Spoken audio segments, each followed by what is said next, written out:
Dateline Indianapolis, and live from the racing capital of the world, we welcome you to the summer of virtual IndyCar racing. 6 races, $7,000. It's the start of the VCO IndyCar Challenge powered by OpenWheels.com. Hi folks, Arjuna Kekipati here, and so excited about what lies in store for us. It was 3 years ago that in the ISOWC we saw top-level sim racers challenge themselves against the best that the virtual IndyCar community has to offer, and boy, what fun was had. And now all those years on, with some heartbreak behind us, Joey, we get ready to do it once again. And you and I, we love our American open wheel racing, and what a schedule we've got in store for us here this season across our street circuits, road courses, and of course the high-speed ovals that have defined American open wheel racing in the years since its first began here at the Speedway all those years ago. Going to be a little bit like the greatest hits this season. We started with a track that you're very familiar with in terms of IndyCar racing. The past couple of seasons in the real world and in the virtual world, we've gone here multiple times this season. Drivers are going to have tons of experience around here, tons of experience around Barber. We know how racy that gets. We know sometimes the bumpers tend to come out. We know sometimes the front wings tend to fly off, but that'll be very exciting. Then the Bull Ring at Iowa, very similar time to when you're going to see that happening in the real world in a couple of weeks, so you'll have lots of hype getting into that event. Belle will return to the streets of Detroit, the very bumpity bumps. We've had enough craziness at the new street circuit of Detroit. We almost forget how crazy and difficult Belle was, the old classic at Road America, and then no better place to end a season than the fine Auto Club Speedway, sadly now bulldozed and being turned into luxury house developments or Amazon warehouses or something, but it still exists in the virtual world. That's the power of sim racing. We can keep going to those fantastic tracks that don't exist anymore, and that'll be the perfect place to crown a champion.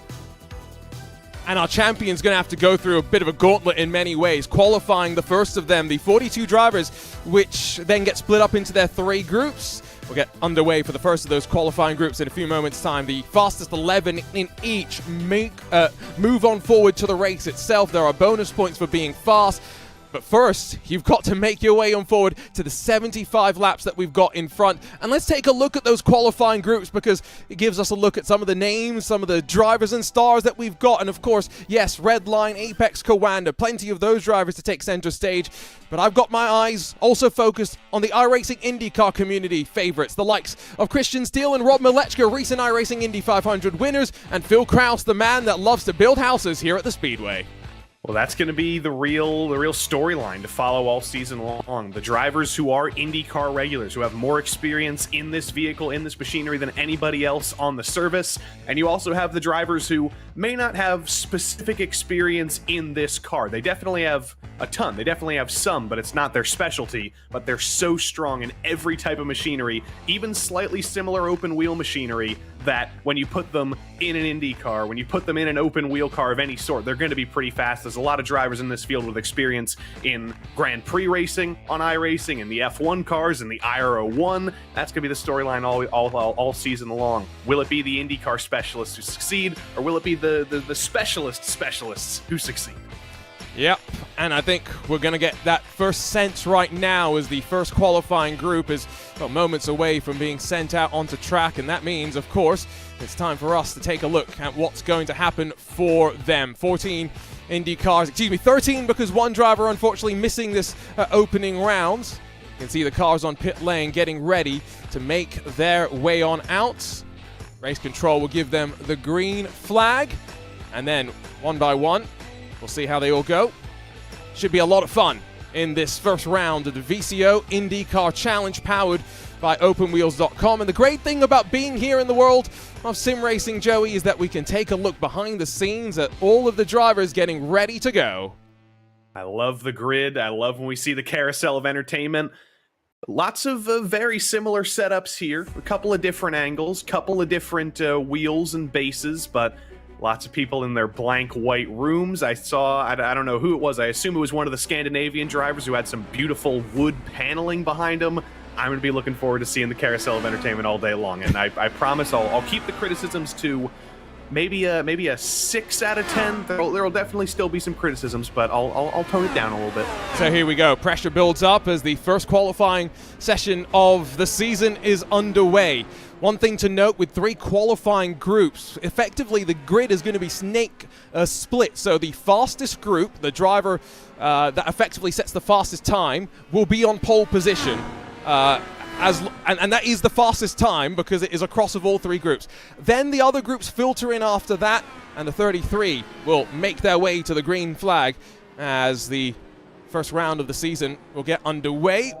Christian Steele, Christian Hilgard, Elliot Veyron, Adam Crane, Andrew Marquez, Alex Van der Sant, Eduardo Leo, Blaise Andrick, David Toth, Brandon Roseborough, Diogo Pinto, and Daniel Lorenzo, the drivers that are currently out there on track, but I do believe Enric Andre should at some point join them as well. Not quite sure if he's electing to try and build up here. They only have 7 minutes, Joey. It's not a lot of time to set a time. Yeah, and I hope we do see Enric Andre. We want to see Race Clutch represented tonight with everybody else, but it's going to look a little bit like those IndyCar qualifying sessions you see in the real world. It gets very, very crowded on track, even with the groups being split up, even with only 12 or 13 drivers on track at one moment. This is a short track. There's not a lot of corners. There's not a lot of space. So you're going to see drivers get frustrated. You're going to see drivers get held up. And you're going to see some drivers trying to figure out, how do I match up getting a little bit of a draft and trying to improve my lap time in that way? Because there's long straights at this track. A draft could be very, very powerful. And other drivers are thinking, how do I get out of the dirty air? How do I avoid losing all that time through the final sector where there are those tight and twisty corners, through the middle sector with the S's where you need all the downforce in the world? It's going to be a game of maybe some of those drivers who are in danger of getting bumped from the field today. They might be looking for a draft. Some of the drivers like Christian Hildgaard, who was first out on track, I think he knows he's going to make the field on raw pace, so he's just looking for clean air, and he's hoping that this will be a clean lap. And again, once we have all the times on the board with this first banker run, be a bit of a sense for us for where that cut line could end up being. Remember, 11th position where drivers are focused towards, and already have seen about a second or so between the 9 drivers that find themselves onto the board. Make that 11 drivers now. It's Eduardo Leo, the driver that's going to be heading out to London next week for the Prodigy Draft, as one of 4 of our Prodigy Racing League participants here today, actually, that's currently on pole. Coanda Esports is Elliot Veyron behind, and then David Toth. Only 3 drivers split by a 10.5, and then a bigger margin. As expected, though, Joey, everyone on the alternate compound tire.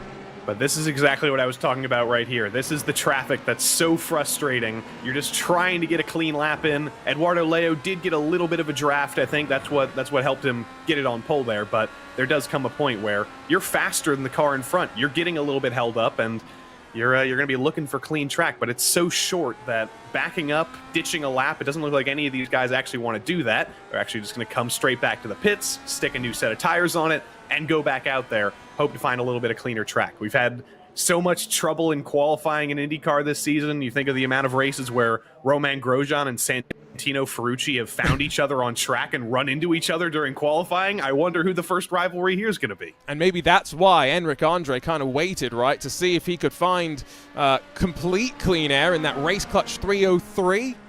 See what he's going to be able to do. Remember, 11 cars to work their way on forward, and so in this group, there's only 2 that will miss on out. So into pit lane for the majority of the field, and in fact, look at them. Hilgard already in and out. Yeah, he is not wasting any time. He'll be straight back out there. I like the Enric Andre strategy. It's just going to be all him. It's going to be down to how much pace does he have in that race clutch IR18 in his zone. Can he put it in the middle of the field? I don't know. It's an untested quantity, and I guess he's going to be trying to get himself some screen time, and we'll see him cross the line, I think, in a couple of moments. So that'll be the first new lap of track. I tell you what, let's see. As the conditions do seem to cool down, there are variable conditions as well through this qualifying session to come into play. Let's ride on board with Andre and see what this opening sector looks like as the rest of the drivers build up some temperature into their tires, deep onto the brakes, into the opening corner. Avoid clipping that curb on the inside in the case of this race clutch 303. Always interesting to know setup-wise what these drivers have done in terms of mechanical grip, where they can place their cars, because, well, for the most part, you're not really worried about aeros. Flip-flop through the chicane, down the back straightaway, tidy opening sector to say the least. Now the second most important braking zone, right here at the end of Holman Boulevard. A little bit more open than turn 1, a little bit lower of a braking zone than turn 1, but still heavy on the brakes, carrying speed through the S's. There's a single groove through there. Very difficult to run side by side through there, and nailing that in qualifying. Very, very important. Then out of turn 9, hoping you don't get into the grass, because you stick 2 wheels out there, you're instantly spinning. Then the third heaviest braking zone in the track. Very rarely a passing zone, but very occasionally you'll see someone send it in there into turn 12, then set up turn 13. Do you go with a wide entry? Do you go with the shallow entry? It's a debate with many drivers. And then through the final corner, set it up, hop over the curb, and then just as he reaches traffic, he's going to finish his lap and even get a little bit of draft for the line. This has been perfectly timed from Henrik Andre. For a second, I didn't think that lap was going to count because he went so wide through the long right-hander at the end that wiggle almost sent him into grass, but no, he's okay and puts himself up into 10th and around, half a second clear of Blaise Andric and Andrew Marquez right now, who's crossing the line in the Madworks with SC, the Skowers entry, excuse me. Blaise Andric, the independent driver behind him, crosses the line. So, not sure exactly how much time is left. I think we've just seen the 1 minute warning. And so right now, the flying lap that drivers are on will count. Not many will get to start another flying attempt. You got to make it to the line. Elliot Veyron here. Very solid position. Needs to find an extra 10th. Alex Van de Sant potentially in danger. He is about 4/10 over the bump line, over Blaise Andric, but that's still not a comfortable position. You want to be a little bit further ahead. Let's see what he can do here. Coming out of the final corner, he's got the glaucoma background going. He's bringing it all the way down to the wall to try and make up any semblance of thousandths of a second. But looks like it's going to be no improvement for Van de Sant. He's going to be stressing a little bit, but if it's any solace, he is guaranteed to be ahead of Brandon Roseborough. He's down pit lane. He's going to be in real danger now. So Diogo Pinto's gone to 5th. Andre's jumped to 9th. But as Adam Crane in the Satellite Racing number 29 demotes Pinto back down to 6th position, is that the session done and dusted because the checkered flag is out? Marquez is on a lap that will count. Is it going to be a good one? Here he comes in the 63. He's got to find about, half a second or so, breaks the timing beam to find some improvement in time, but not in position. And unfortunately, not enough to jump Blaise Andric and not enough to make the field. Blaise knows he's not going to improve either. He's down pit lane. Unfortunately, those are going to be the 2 bumps from the field, and Alex Van de Sant gets to breathe a slight sigh of relief. He's survived, as has Brandon Roseborough. There's a look at the results. Eduardo Leo, independent driver, but is working with his former Altus Esports teammate. It's Coan de Drago, 2 satellite entries, and then the rest of those behind. Remember, Van de Sant slips on in, as does Brandon Roseborough, as a reserve driver, unfortunately, for Blaise Andric and for Andrew Marquez. That is the day, unfortunately, done for them. Such is the brutality of this bumping qualifying system, and that fastest lap from Leo as well, coming, I think, in that second run. Gives us an indication, Joey, of exactly what to expect as Group 2 gets ready to go off and away as well. If you want to know how evil Arjuna and the organizers of this event are, normally bump days only for the Indy 500. It's only when we're on the oval. The Indy GP, little bit of solace on the road course. You don't have to worry about getting kicked out of the field, but now we've brought that in. We've brought even more difficulty and peril for the drivers. We got to keep them on their toes. So, here comes this. You just threw me totally under the bus. We'll move swiftly on from that. There you go. And you put him in peril, Arjuna.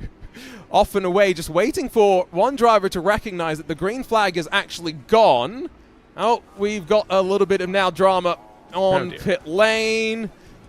Not ideal, to say the very least. It's cost them a couple of probably crucial seconds as well. It's Jaden Munoz in the Williams Esports 124. I don't know. Has his battery run out? He's towed it back to the pits to hopefully get it back out there, but that is that's slightly awkward for Jaden Munoz. I don't know if he was just waiting to get at the back of the line and get in the back of the train, maybe get a little bit of a draft, or maybe it was just a technical failure. Maybe that's why he's towed back. I hope it's not a technical issue, because he does not have many more minutes to recalibrate the things he needs to recalibrate and get back out there. So, good luck, Jaden Munoz. He's probably scrambling right now. I think even more peril. I think what may have happened there may have turned the car off. Oh, dear. And, we're not in the hybrid era just yet of these Dallara IR18s. We're not far away from it, but at least for the time being, Jaden Munoz might have just learned a very, very painful penalty as I don't know if he'll be able to head back out for the rest of the session now. You can't tow in pit in qualifying. It's one of the other things that makes this qualifying so precarious and jeopardous. I don't even know if that's a word, Joey. You can tell me if it's not. It is now. It is now. I buy it. I think some of the drivers, by the way, are coming down pit lane. Coming down pit lane already. That's not good news, but it's good news that we get to see Mr. Josh Chin out on track, getting his good TV time. Speaking of tons of experience in not only IndyCar machinery, but basically the entirety of the road to Indy on iRacing. I know he's very fast in one of those USF Pro 2000 cars, formerly Indy Pro 2000 cars. So put him in an open wheel car, and Josh Chin's probably going to be pretty strong. But double box here, both these guys I think are going to be in contention for probably the top 5. Definitely not in contention for getting bumped from the field, but we'll see how they do as the first 2 times start flowing in. Yeah, they will be the first. I've seen a couple of drivers roll back out of pit lane just now, so they aren't going to get as many runs as maybe they had expected, but they'll still get a chance to go out there and set a time. Josh Chin, though, in the private label team height with Power Slide Machine. There's a new team affiliation, of course, behind the scenes for him. Jumps his way into what is now second in the group.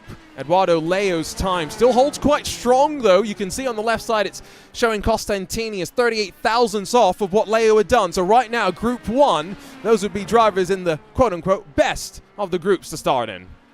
And multiple Coanda cars in this group, so it may get a bit confusing to see similarly painted cars. Michele Costantini, you've got Michael Romanidis in the 53.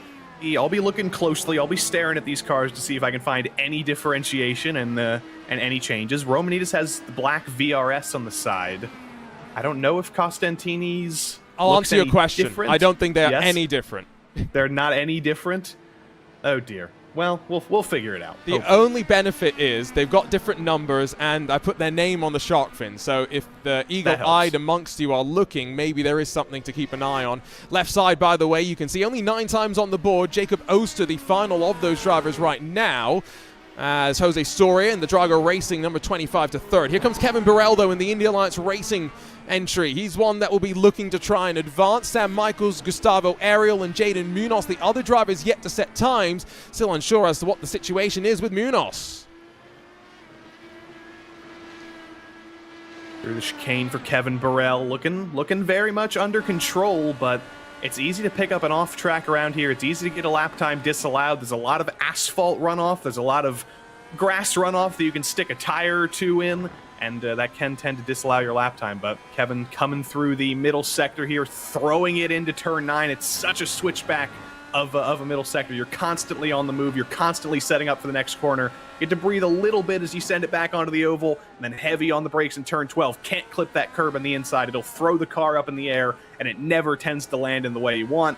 Then Kevin goes for a little bit of an early apex into the penultimate corner. Then it's flat out through the final corner in clean air. No need to lift, no need to do anything.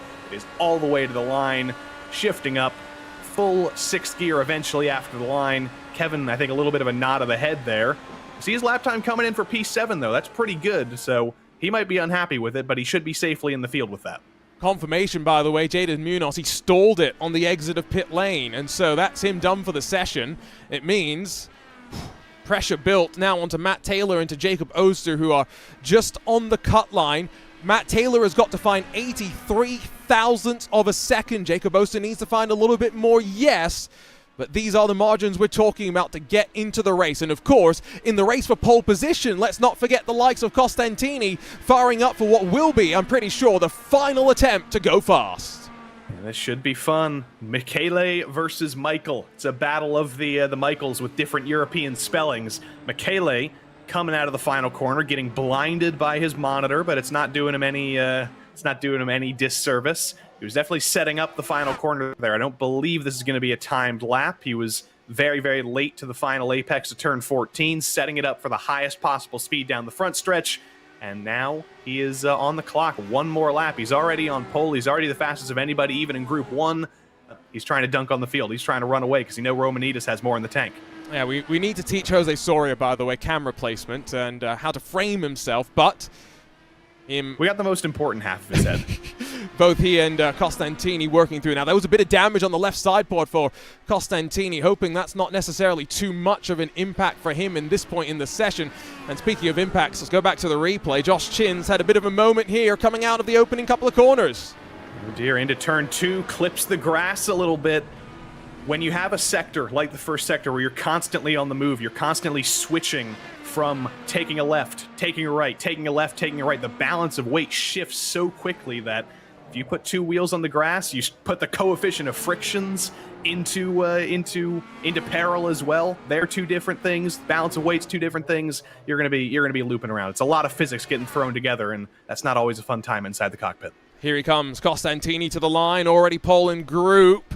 Oh, he's still shy, though, of where Eduardo Leo was, so Leo holds on. Group 1 still fastest.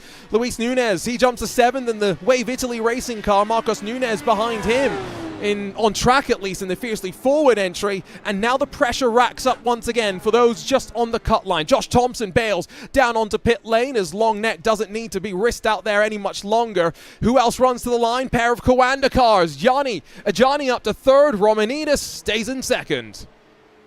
Yeah, 46 thousandths. It's absolutely nothing. He's going to be so unhappy with 46 thousandths. Matt Taylor could bump Jacob Oster out of the field. Sam Michaels just went back to pit lane. He's not going to make it, but Matt Taylor, that was his final attempt, and it looks like it's not going to be enough for him either. Jacob Oster gets to breathe a slight sigh of relief now. Oh, and was that some frustration from Jose Soria? Did he think he could go even faster? It's not a bad time by any means. He's within 0.2 of Costantini. Is there anyone else that has a chance to set a time? No, Nunez has bailed down to pit lane, so that's Group 2 done and dusted. And wow, Sam Michaels, Matt Taylor, and Jaden Munoz, the drivers that miss out from this respective part of the qualifying session. Quick confirmation of those results and the margins between them, especially the 3 Coanda drivers locking out the top 3 spots in this group. Drago and fiercely forward, Soria and Nunez 4th and 5th. Gustavo Ariel and his teammate Josh Thompson for Team Redline make it forward as well. And you make it down to the final driver to advance. Jacob Oster for Team I5G, Movano Corsa, and Madworks, Michaels and Taylor. Unfortunately missing out, and the fast frenetic action, well, it continues. Joey, one final group rolling out onto track. And hopefully slightly less issues with the exit of pit lane than we had in the previous group. Hopefully it's a little bit smoother. Unfortunately, we did in fact lose Jaden Munoz due to the incident towing back on the exit of pit lane, which is a shame. He would have been a very strong competitor today, but we will see him, I'm sure, in the coming rounds, in later in the season. So look out for Jaden Munoz to come back. Look for him to make a very strong comeback. But this is some of the most exciting. This is one of the most exciting groups, I'd say, because 13 more drivers, maybe even a full 14. Not seeing if everybody's out there, but Peter Berryman, incredibly strong in open wheel machinery. Phil Kraus, Robert Malechka, more of the IndyCar regulars. Cy Andra is back, and the phenom, very young Xander Reed. That's 5 drivers. That's about a third of the field. And I could tell you the same things about 10 more of them. You want to know something quite interesting about one driver in this particular field right now? Ryan Barneveld usually races, of course, from Europe. Not today. Do you want to know where he's racing from? The moon. Oh, I wish that would be quite the story. NASA hasn't quite invented the race the spacecraft, racecraft, however you want to call it, to get a rig to orbit yet. No, that is Phil Dinez's rig. Ryan Barneveld made his way over to California for his yearly week-long trip, and so racing from Phil's rig as he gets ready to go. Is that the garage? I think so. Nice. The bedroom / garage. That's prime sim racing stuff right there. It's no racecraft, spacecraft, but I think that might be worth a couple extra tenths. I'm just saying, can you imagine how cool a racecraft, spacecraft would be? I mean, it would look something like an IndyCar, wouldn't it? I'll be first on the list. If I'm making it, I don't think you want to be first on that list. That's true. Yeah, no. There are jokes that I could make, but I don't want to make because it might end my broadcast career. This is maybe a group where I have no idea how it's going to go. We watched Syandra carve his way through the S's. This is where you got to maintain that momentum. And again, everyone on these alternate tires, you're just trying to use and abuse them as much as you can for one flying run. Bring it back down to pit lane, go out once again, and hope you get a whole bunch of clean air out on track, down towards the final corner. Looks relatively tidy, I've got to say, for Andra as he picks up the power. A little bit of a wiggle, a little bit of a hesitation as he makes his way around to see the yard of bricks, to see Barney the flagman, and to see a time put onto the board. What's it going to be with a 109.485, the benchmark? Andra a little bit down from where he'd want to be. Where's the rest, though? Going to place themselves Xander Reed, 109.868. Andra, one of the most experienced drivers in the field in terms of years of competition on iRacing, also a sometimes sim racing commentator, so definitely going to be looking for him to use some of that experience. But that first lap, it's not looking great as times start to flow in. Great lap from Phil Kraus to put at P3. Pablo Espez understandably up in P2. Xander Reed, we're going to be saying that name so many times this season. It is no surprise to see him in P1. Wilson Nito, though, P10, not far off. Basically a 10th off of Andra. It's going to be very, very close for the bump line in this one. You got 4 drivers down at the bottom separated by a 10th. So Sam Koitert's jumped his way onto the board. Seb Alexander is currently out on track. Matt Pavelski, who is one of our invited drivers, can't do the entire season, former iRacing Indy 500 winner, but it's great to have him out on track for one of the few races that he can do. So Alexander now to 12th. So Xavi Ross, Pavelski, the only 2 yet to put a time on the board. And interesting, maybe you notice in terms of as well the amount of sky and light from the sky that was being baked down onto the track. It's a little brighter. Track temperature may be rising a little bit, and time's definitely a bit slower in this third and final group. Yeah, it's looking a little bit like the Indy 500 in some parts of the sky. It's a little bit gray, it's a little bit cloudy, but others it looks perfectly serviceable. A little bit of trouble through turn 12. Very, very easy to make that mistake. That's Oscar Bixrud in the 79. Luckily, it didn't matter. He was going straight back to pit lane, but it's a late braking zone. You can brake later than you'd think, but you can also outbrake yourself very easily because you think you can stop later than you actually can, and then you realize about halfway through the braking zone that I'm not making this corner. I'm gonna have to send it off the road. So Oscar Bixrud getting the mistakes out of the way in qualifying. It's a good place to start. Peter Behrman racing from the Apex Racing Team facility in Corby.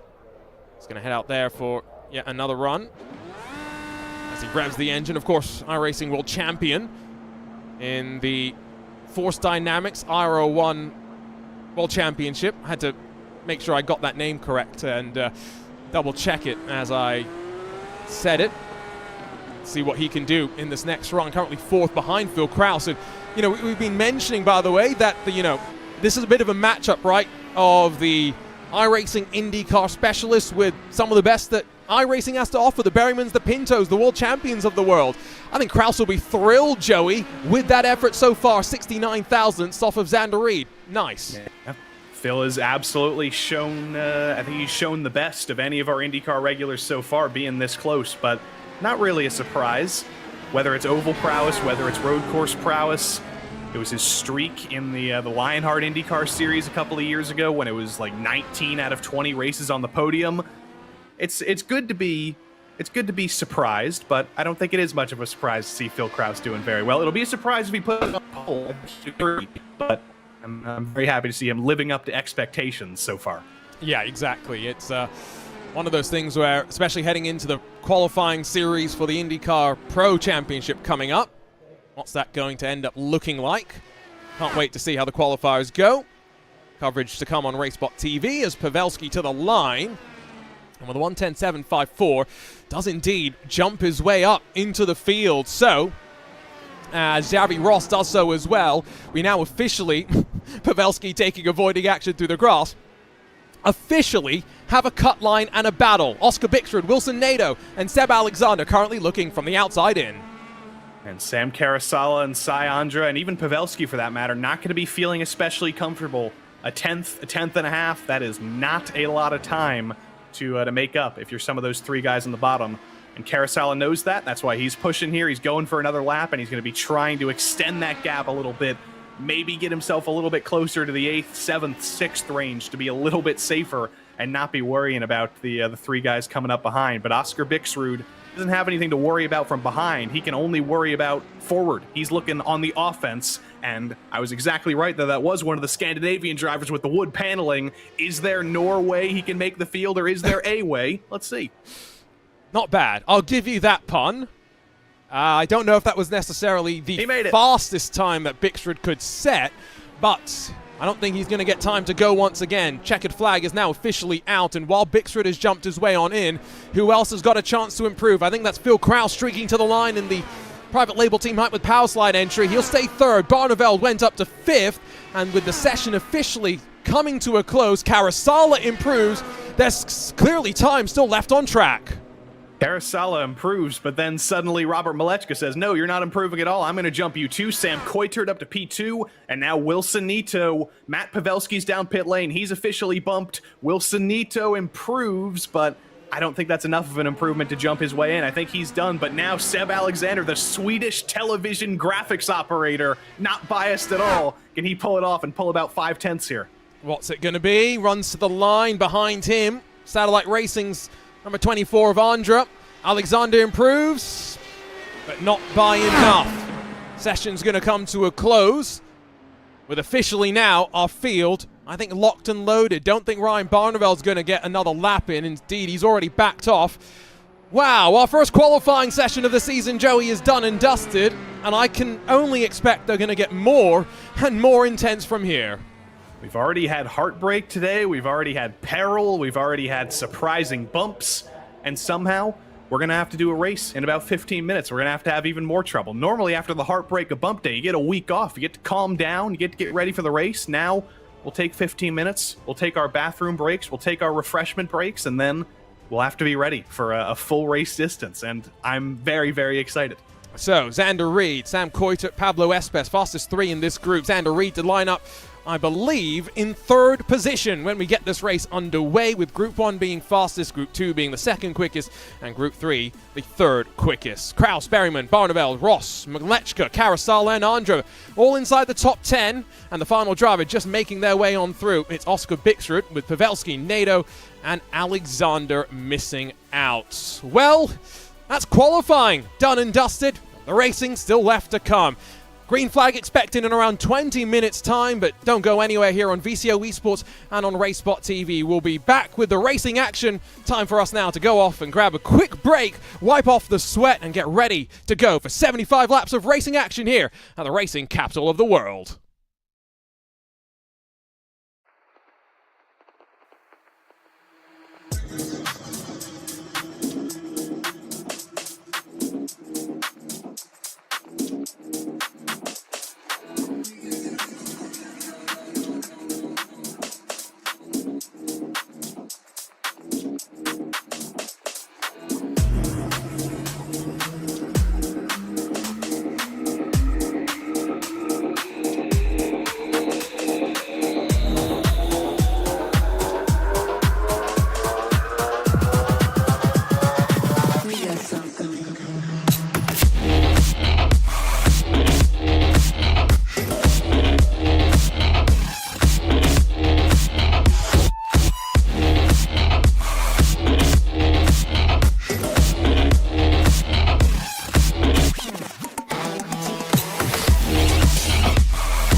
The sky so far,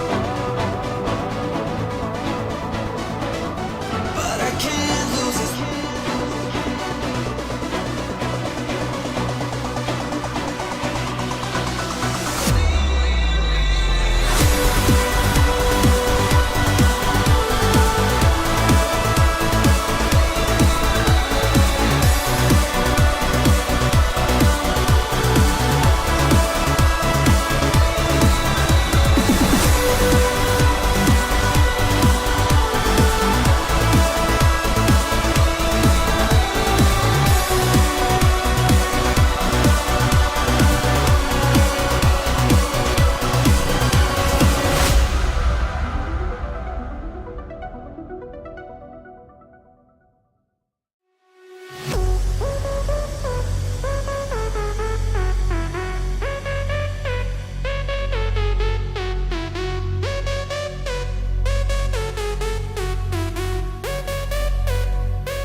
We've seen drama already through qualifying. It's time to throw the green flag on racing in the first round of the VCO IndyCar Challenge powered by Open Wheels. Arjuna Kankipati alongside of Joey Tebbin, ready to walk you through all of the action. And Joey, there's already been a bit of shake-up after the results of qualifying. Drivers getting, unfortunately, disqualified, other drivers getting promoted, and our field of 33 ready to race at the racing capital of the world. I'll say that word peril 4 more times. You never know when you're going to be ready. You never know what's going to happen. And that's going to be especially true with the race start coming in just a few moments. And this entire field, hundreds of thousands of race starts and iRating points and everything. It's the best of the best, and they're all going to be funneled into turn 1 in just a matter of moments. They've been split up into 3 groups for qualifying. That's done. They've all been merged together. The zipper has been concluded, and it always ends up dramatic in turn 1, no matter what happens at the Indy road course. This Indy road course, of course, that got remodified a couple of years ago after, let's be honest, plenty of time in a format that me and many others did not necessarily appreciate. We don't blast our way through turns 1 and 2 in the wrong direction. Instead, now we've got a chicane to interrupt the flow of that final sector, but to provide an extra passing opportunity. Joey, what do you think we're going to be in for as the drivers get their way down to the grid and get ready to go racing? Well, there's 3 very important passing zones: turn 1, turn 7, and turn 12. You're going to be looking at those all race long. I already mentioned turn 1. That is the pinch point on lap 1. That's always the trouble spot, especially with a field as big as this. There's always something that tends to go wrong in turn 1.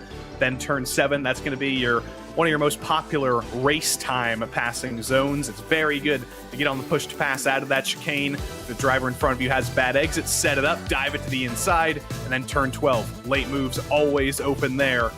And then there's always the drivers who get a little bit crazy and go for some inopportune moves at some other places. It's a very racy track. It was designed by IndyCar drivers to be racy, so we're going to be in for a very good show today. And, you know, some of these changes bring forward that raciness as well, so going to be exciting. Looking forward to it. Let's take you down trackside, though, for the first time this season.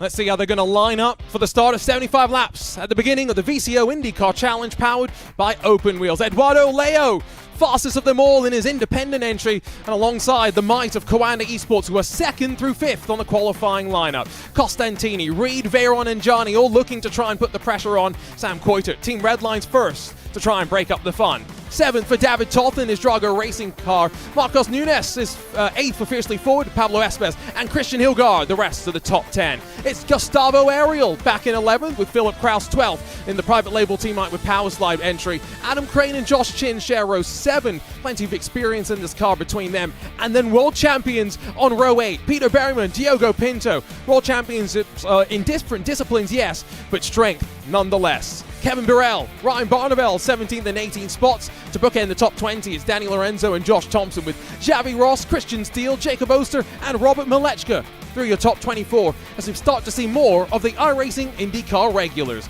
Enric Andre and Sam Michaels are 25th and 26th, with Sam Carousel, Alex Van der Sant, Matt Taylor, and Cy Andre your top 30, and just 3 more to rumble. Brandon Roseborough, Jaden Munoz makes it into the field, and then Oscar Bixford looking to whip up some success from the back in his chef's coat and in that Nitro Circus sim racing machine, hoping to maybe do a little less nitro crossing like we saw from him in the qualifying session. What a stats grid. So excited about what we've got on deck. And Joey, as ever, let's take a look at the wall of faces. Some nervous, I'm sure, some ready to go racing, but 75 laps lie in front of these drivers. See a little bit of tension on the faces of some of those drivers, but in general, you see a lot of readiness. I see Sam Coiter with the blonde hair in the middle of the field. He's ready. He is stacked up, and he's prepared for this. You got all the way down in the bottom left. Ryan Barneveld is buried in Phil Krause's garage. I don't see my favorite Norwegian wood paneling from Oscar Bixrud, but you know he's somewhere. He'll be cycling through. You got a very well-lit setup behind one of those drivers. I didn't see who that was with the neon, but these are some very well-prepared drivers. But there's nothing that can prepare you for funneling into turn 1 with 33 drivers. You just got to do that in the moment. You got to be ready. There's our pole sitter, Eduardo Leo. He's got the privilege, the opportunity to lead us to the green, and no longer with Altus Esports. What's he got in store? He'll be at the Prodigy Giraffe next week to hopefully sign a real racing contract to race in the Prodigy 3 Racing Series later this year. Costantini alongside his challenge at the front of iRacing Indy 500's plenty. Xander Reed, that's driver that we maybe haven't seen too much of in this car so much. We get used to that name, as I think we could say for Elliot Veron as well, as the field streaks off and away. It's time to put you all on the spot. If you're watching on VCO Esports on RaceSpot TV, let us know who you think's going to win this race. I'm going to go first up here in the booth, Joey. I'm going to let you have a chance to sit and to think. My prediction for the victory here today, it's going to be a bold one, but I'm going with Eduardo Leo. I don't know. I mean, now that he's an independent driver, I'll be interested to see how that alters his approach. No, that was not good, Joey. I can't let that one stand. The pun before was not bad. We're not letting that one stand. I'll tell you who my pick is, Arjuna.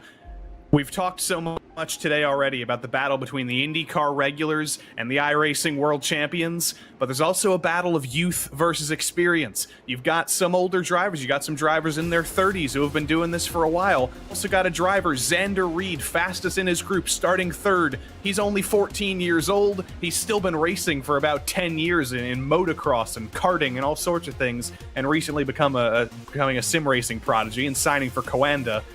I don't know what's going to be the best thing here. Do you want that youth? Do you want that experience? I'm always leaning towards youth. I'm always leaning towards the underdogs and the newcomers, so I'm picking Xander Reed for my winner today. Okay, Xander Reed from third. Not a bad starting spot. And again, that final session was quite warm. Something to talk about as well, because we do have to use both compound of tires. The alternates, red sidewall, slightly softer but less durable, are going to be faster at the very start, maybe fall off.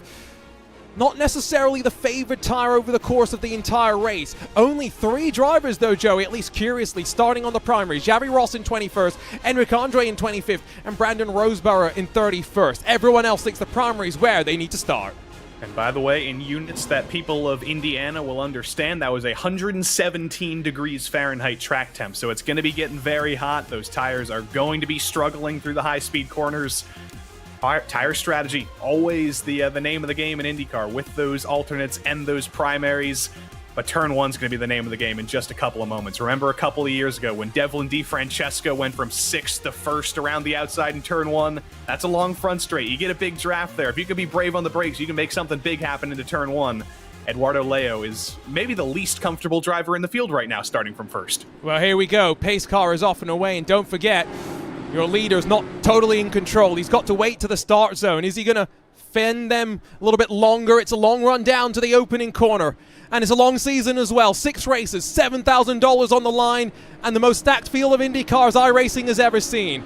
World champions, iRacing Indy 500 winners, we've got them all. And a stack up behind, and a crash already. Oh, drivers forgetting how to start races. It's PS competition, and Danny Lorenzo, they get mixed up. But off to the opening corner, a tight right-hander, 3 wide between Coanda Esports teammate for second position. Eduardo Leo leads the field through the opening corner. Malechka runs a little bit wide, deeper in the pack.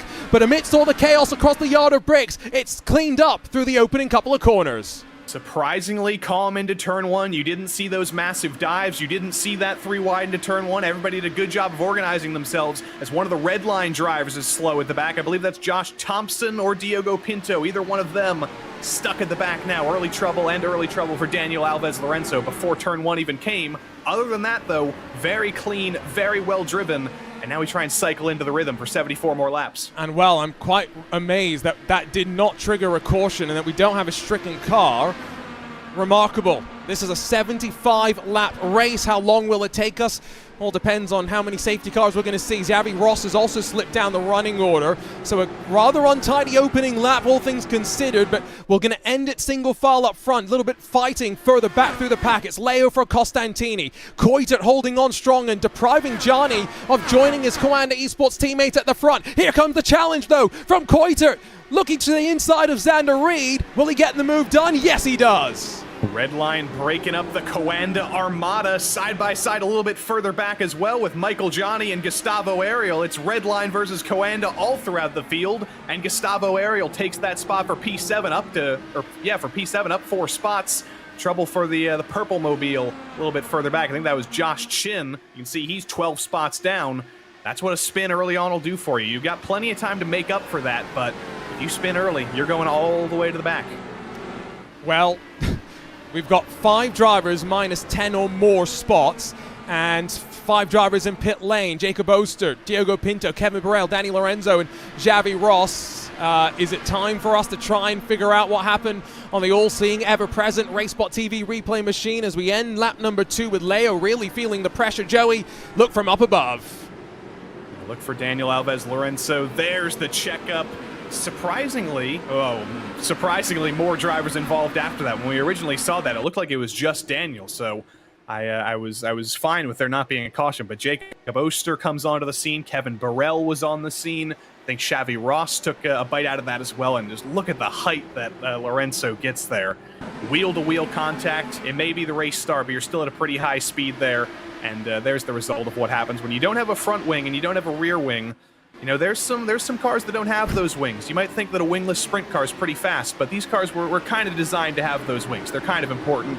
And Josh Chin, unfortunately, no result of contact. He learns the ultimate Indy GP lesson. Those giant curbs at turn 1 and at turn 12, you can't throw the car over them, because when you land, the car's unsettled and you're going to be spinning around.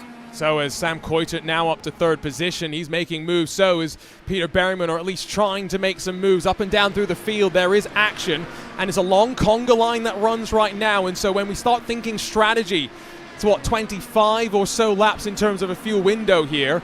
I don't know if we're really going to be talking about gaps for these drivers to drop into, Joey, because they're also close on times. They're also closely matched on speed. There's fighting up and down through the field no matter where you look. Look at the heart of the pack. Christian Hildgaard in the teal and red satellite racing entry. Looks like there might be some damage on that front wing. Yes, there is, as he comes around the final corner, missing the right side of the front wing and suffering greatly in terms of downforce. You saw how wide he got out of the final corner. Van de Sant's going to get by him. Jaden Munoz is going to get by him as well. That's unfortunate for Christian Hildgaard. Had a great run in the first group of qualifying, but he is going to be suffering with that broken front wing, and that's going to totally decimate that strategy. He's got to think about coming down pit lane potentially this time around and going from here, because he's going to be suffering with half a front wing for 20 more laps. I don't know, that might be race over. That's not uncomfortable by any means. Ariel slips past David Toth, another driver who is going to be part of that Prodigy draft in a week's time. He was the winner of the Prodigy Chase competition as well, so might expect him to be one of the top draft picks. He just passed a driver that's got a podium, though, in the Iro 1 World Championship back when that used to run, and we ride with the Drago racing car. New look livery for them as well. I've got to say, there's no scales across of it. Still looks quite great. I do miss the scales. I've always been a fan of the Drago racing scales, but I'm glad they found a nice lotion. They figured out their issues. They rubbed that on the livery, and their scales are all gone. They got perfectly clear red skin now. And Drago Racing, the team of 2024, maybe we could say. Yeah, well, 2023. 2024 is going quite well for them as well. 2023 was their breakout year. That's not Xander Reed, by the way. That is still David Toth on the bottom of your screen. But Xander Reed now slowly sliding backwards on race pace, maybe struggling a bit on the balance of these alternate tires as the wear pattern starts to influence the speed. Are starting to see the separations build, though. Not at the front. Eduardo Leo just continuing to absorb that pressure. Not really showing that it's breaking him right now. Onto the 6th lap of the race next time by. He's done a very good job, but there was a little bit of a worry there at the end of Holman Boulevard in the braking zone. I think he clipped the grass a little bit coming into the corner. Got to be careful doing that. That'll unsettle the rear of the car, but seems to have things under control. Don't see too much pressure on that face. I don't see much of Michele Costantini's face at all, because he's shining blinded bright by the light, Manfred Mann style, but he's certainly shadowing him. Unfortunately, there's no shadows on his face, but he is shadowing Eduardo Leo in the virtual world, at least. And you've got Coitert, Veyron, Ariel all within 1.6 seconds of your leader. This is going to be close. And because Indy's got such a long straight as well, it's not as long as it used to be, yes, I know, but draft plays its part. We've got 10 seconds covering 19 machines. Remember, we expect the fuel window to be around 25 laps or so. So 20 more laps to go. Can tell you that Christian Hildgaard did come down pit lane and leave with a new front wing. Jacob Oster did the same. Xavi Ross, Danny Lorenzo, slightly longer times in pit lane. Might be Diogo Pinto and Kevin Burrell. Retired, though, in the opening lap of this race. By the way, Arjuna, if I ever say Christian Lundgaard today instead of Christian Hildgaard, I'll donate $5 into the VCO charity fund. Okay, got it. Keep myself real. There's Rob Malechka in the bottom right, Adam Crane alongside him. Of course, the double iRacing Indy 500 champion Rob Malechka winning both the fixed and the open 500s on the same weekend. We'll see how it goes for him here, though, in terms of road course competition. He's been slowly getting better since he joined up with Powerslide Motorsports a year and a bit ago, now linked up with Phil Kraus, the private label Team Hype contingent as well. Can only go from strength to strength. And speaking of Phil Kraus, by the way, is Jaden Munoz. His charge through the field after starting at the very back has now seen him rise up to 16th spot. Phil Kraus inside of the top 10, the best of the iRacing IndyCar regulars, you'd say. Doing a very solid job. Maybe a little bit lower in the field than he was expecting. He was very fast in qualifying. He was P3 for the longest time before getting bumped down a little bit, but that's kind of the part of that three-part qualifying format you had. You may have been third fastest in your group. You may have even been first fastest in your group. But if you're fastest in your group, if you're third fastest in terms of being the third fastest group, that means you only get to start third. That means Phil Kraus only got to start 9th or 10th. So you had to be fast in general, not just fast in your group. And right now, in the middle of the field, he's in a little bit of a draft train right now. Probably not going to be able to do much in terms of the dirty air, in terms of the cars in front of him also having a draft, but he's hunting, he's riding right now, probably saving a little bit of fuel. And once that pit strategy rolls around, you know Phil loves a good old IndyCar pit strategy. Look for him to be keeping that experience in the old brain box and using that to move forward. Yeah, as long as he doesn't have Jason Brophy-style pit incidents in trying to get onto the lane. You did hear a bit of fuel saving, but I don't think there is much of that going on right now. You can use some of the fuel maps to influence your mileage as well. Bottom right corner of your screen, the track map tells you all you need to know about how long this train really rides. And the view from the pagoda, that's not a bad view right now, is it? No. Have you had the chance to go up there? I didn't get to go up to the pagoda, but I did see Indy from the plane. See them down, or you see when you see the Indianapolis Motor Speedway from a plane window, you see the whole thing. It always looks fantastic. From the suites in turn 2, you can see the whole golf course. It's like insanely manicured. It's absolutely perfect. If Roger Penske, he does a good job. He gets those lawnmowers out there. He makes it look good. Hey, no. Give the credit where it's due. Tony Kanaan. Doug Bowles. No, Tony Kanaan. Tony Kanaan and Doug Bowles. Yeah, the lawn mowing service. No, to be fair, Doug Bowles does deserve quite a lot of the credit as well. He's probably out there with the lawnmower himself. Right now. Yeah, no, to be fair, he's probably out there on the weekend helping out. He's probably listening to this stream right now. Move for the lead, Sam Coitert. Jinx to the inside, only of Costantini. Gustavo Ariel's gone forward, past Veyron as well. Kawanda quick in qualifying. Red line fast in race trim. And now, what will they do sitting behind Eduardo Leo?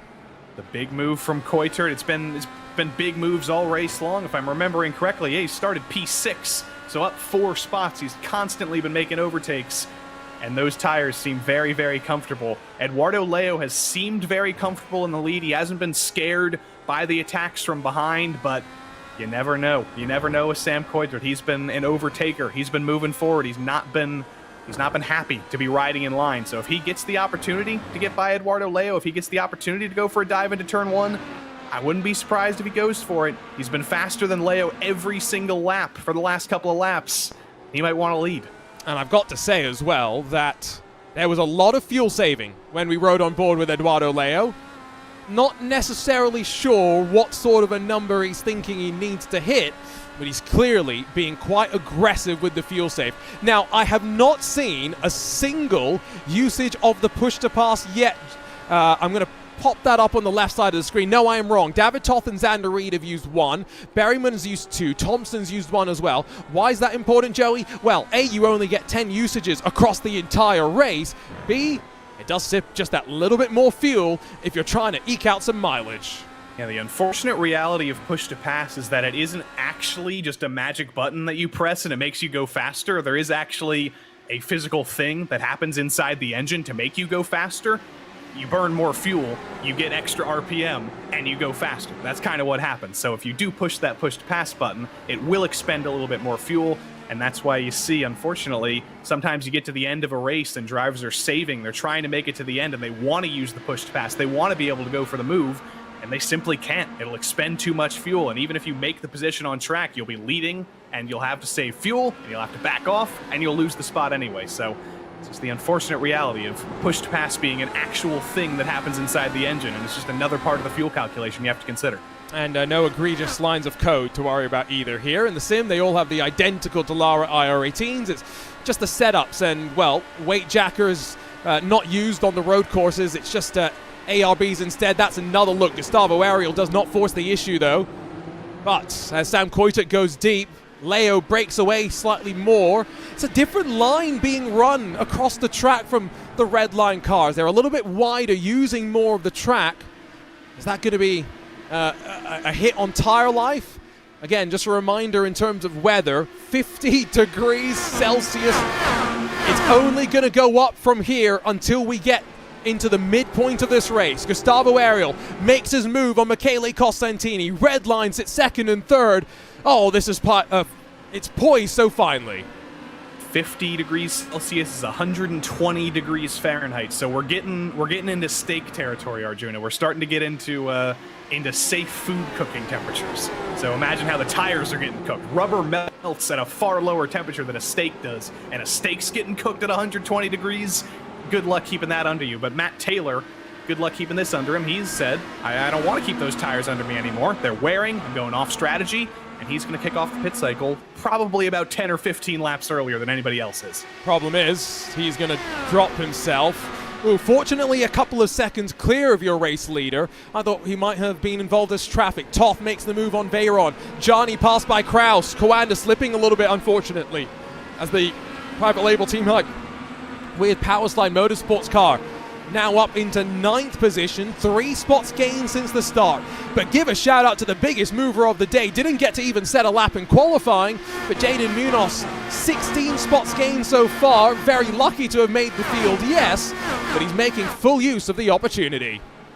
Look at Kraus to the inside of Pablo Espes. He's flying right now. Got the spot on Michael Johnny into turn 1. Gets by Pablo Espes into turn 7. And now what's going to happen into turn 12? He's probably a little bit too far back to get Xander Reed, but Phil has been absolutely flying. And good old Pablo, well, he's forced to just sit back in line a little bit. Maybe latch on to the draft of Phil and hope that he can pull him forward. See those two tracks in the background Whoa. of Pablo's. Oh, and he's going to pit lane. So ignore the Nürburgring, ignore Catalunya, ignore the trophies in the background. Pablo Espes says, I'm too slow right now. I'm losing too much on these reds. He's going to take them off. That's an interesting one, and I love this. Oh, the weather was quite intriguingly placed when it came to the way that the forecast was generated to ensure there was a little bit of crossover. Now, didn't really know the level of crossover, but we're finding out right now it's pretty severe. So gaps opening up. Kraus is 1.5 off the back of the top 7. What's he going to be able to do to try and close? All the while, some of those other drivers try and close back up. Marcos Nunez, Peter Berryman, 10th and 11th spots, fighting amongst one another with Josh Thompson just behind them. I haven't seen much of Marcos Nunez today in the fiercely forward sort of bumblebee yellow and black number 95, but he's been quietly solid in a field of some of the best drivers in the world. He's one of them, and he's just quietly got on with the job. Safely made the field, has safely made some spots forward, has safely driven up to P11. In a race where we've had a little bit of trouble on lap 1, we've had a little bit of drama. Being anonymous and running in the top 10 and moving forward and moving fiercely forward, that's a very good thing for Marcos Nunez to be doing right now. It's a race as well as Gustavo Ariel next into pit lane, so he's clearly worn the alternate Firestone tires as much as possible. Thompson follows him in. This is a bit of a gambit, a call from Redline to maybe shed the tire and go over to the primary as early as possible. We've got a fascinating battle on strategy playing out. Coitet stayed out though. Does Coitet think that he can try and get the lead and control from the front?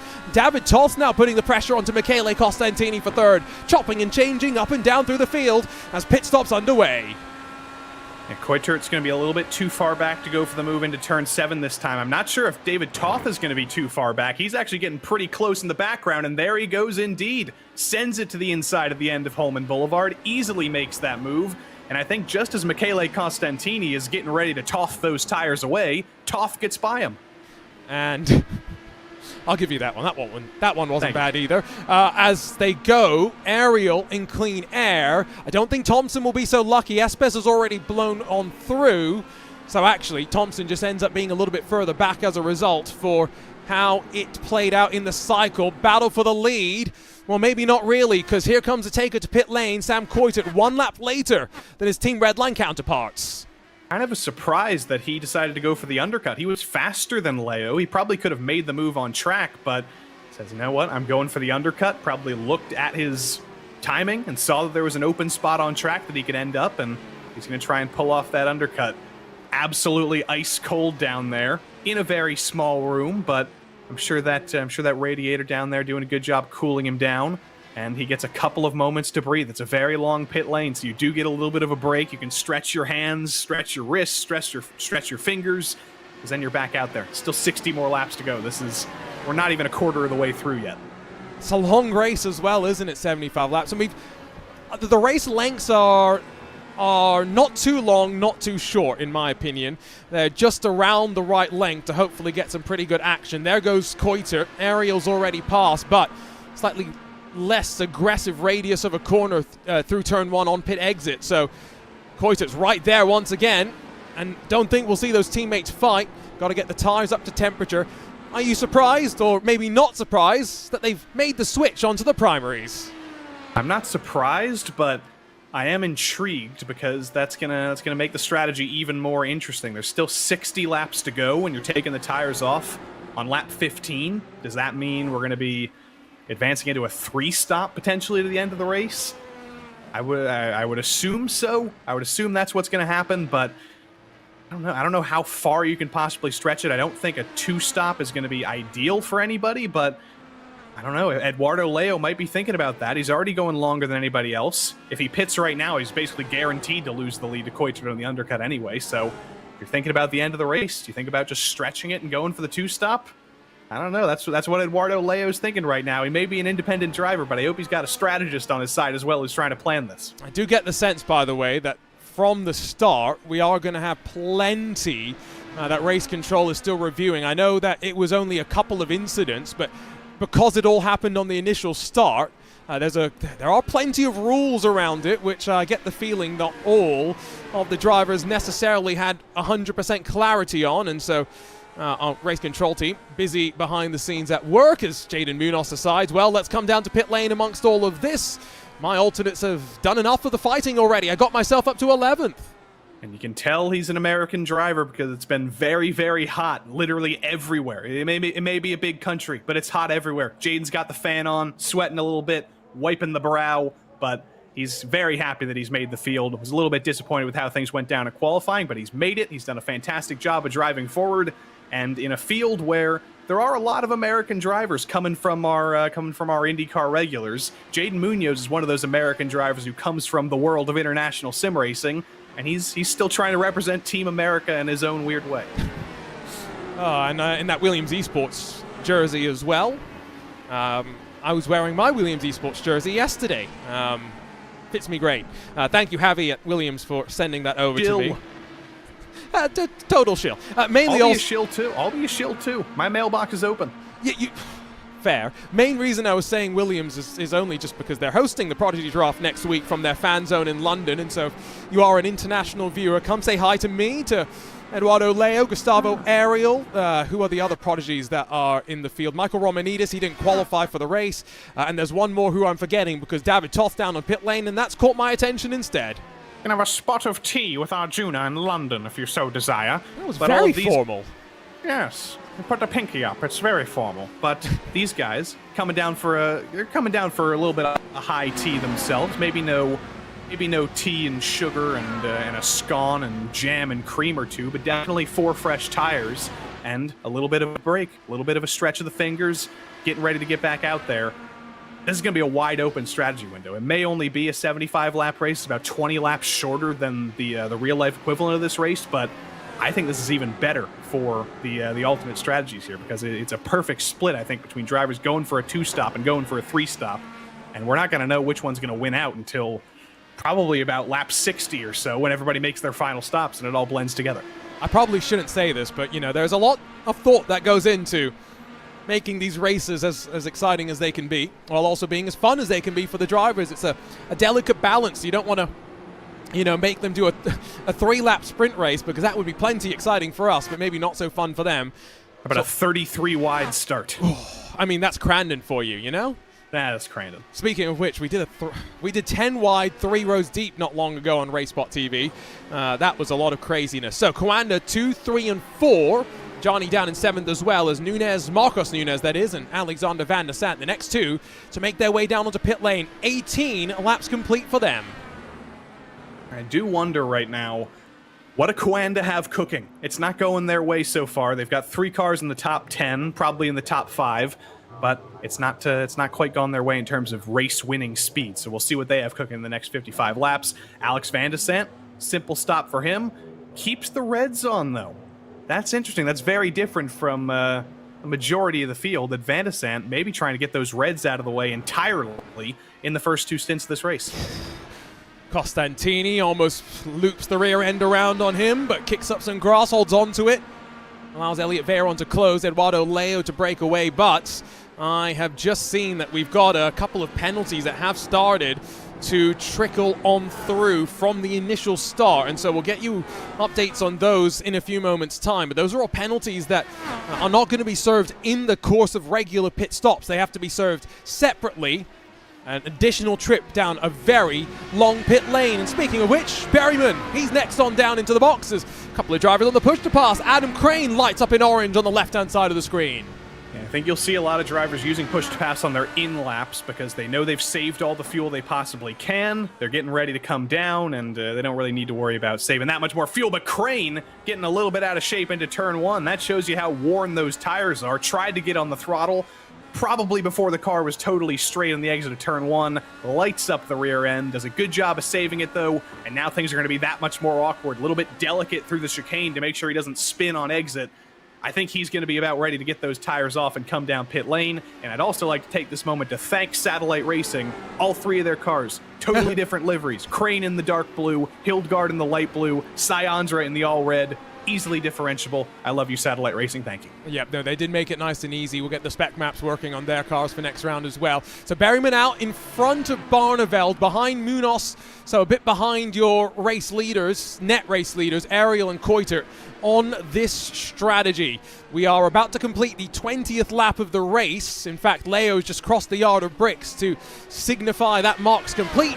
Is Veyron going to make a move on his teammate? Not just yet. They're definitely cooking something at Coanda. They got to get cooking even faster, though, because Phil Kraus just sent a dive on Xander Reed in the background, takes P4 away from him. What did I say about experience versus youth? Xander Reed may have tons of racing experience. He may be young, but he's been doing motocross and karting and sim racing for basically his entire life. Phil Kraus, not the oldest guy in the world. He's in his 20s, but he's probably been sim racing probably for, I'd say, more than half of Xander Reed's life, so Phil's definitely trying to show him up a little bit, showing him what experience can do. Hey, Phil's a top-level IndyCar driver across the platforms as well. Not just here on iRacing, but think back to Formula Sim Racing on R-Factor 2 as well. Of course, VCO partnered up with Formula Sim Racing in the last handful of years, so great to see Phil going from strength to strength, and going to be a handful of drivers making a crack at that Pro Series. So, we have had 12 drivers not pit. Everyone else has made the trip down pit lane. And last lap, let's see if we can compare Eduardo Leo to Gustavo Ariel and get a bit of a sense as a bit of traffic plays its part as well. Veyron's going to finally make the switch around. It's a 2/10 margin per lap, but that's what Ariel's trying to chip into, while Leo may be trying to cut out a pit stop in this race. Yeah, that's going to be the blend. Will it be the 2-stop that saves you maybe? Pit lane's about 52 seconds in terms of driving all the way through and taking your stop, but because you're rolling for some of that, it's probably about a 45 second time loss. So can you make up those extra 45 seconds on those fresher tires by doing a 3-stop? Whoa. Or is it better? But Gustavo Ariel brings it down pit lane. He's only been on those tires for about 6 laps. I don't know if this is a scheduled stop. What's happened here? This is definitely not according to the script that Team Redline would have had written. The car looks okay. Penalty. Car failed to maintain the pace car speed before the start of the race. Oh, so this was one of those penalties that we haven't had a chance to talk about. And, well, I mean, at least it's good to see that Ariel's in as basically early as he can to serve this one. So, confirmation, this is indeed a drive-through penalty for Gustavo Ariel. That is heartbreaking. He was leading overall in that second secondary strategy. A little while to come down, but Gustavo has to serve that drive-through. I mentioned pit lane's about a 45-second loss. Well, how about an extra 45-second loss, unfortunately, for Gustavo Ariel, and you see him now going a lap down as Veyron and Costantini get by him.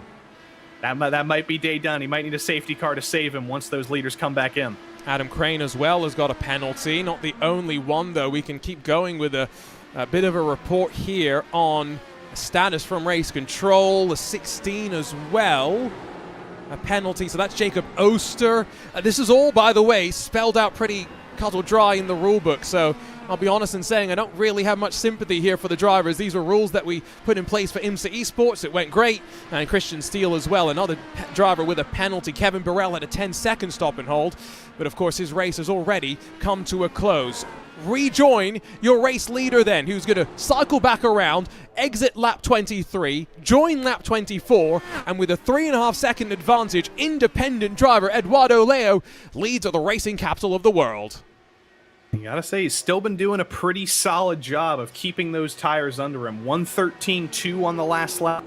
It's about a 1.5 seconds slower than the pace they were running on fresh tires at the start of the race, but if you compare that to some of the drivers behind him, Costantini running a little bit deeper into the 113s, Kraus a little bit deeper into the 113s, Reed and Crane and Michaels, they're in the 114s, so even though Leo is extending the stint for as long as possible, he was controlling the pace at the start of the race, was probably saving the tiniest little bit of fuel, but more importantly, saving those tires to make sure there's still a little bit of life left in them, and making sure the transition between those fresher tires and the drivers behind him, and him still running the same pace right now, isn't that different, but there's trouble in turn 12. That's the 303, that's an Eric Andre. And that could be the first safety car of the day, unless he can bring it back down to pit lane. He's going to try and stay out of trouble. Now, he's pancaked the wall at this new section that was added, of course. No longer do you blast back around to the yard of bricks.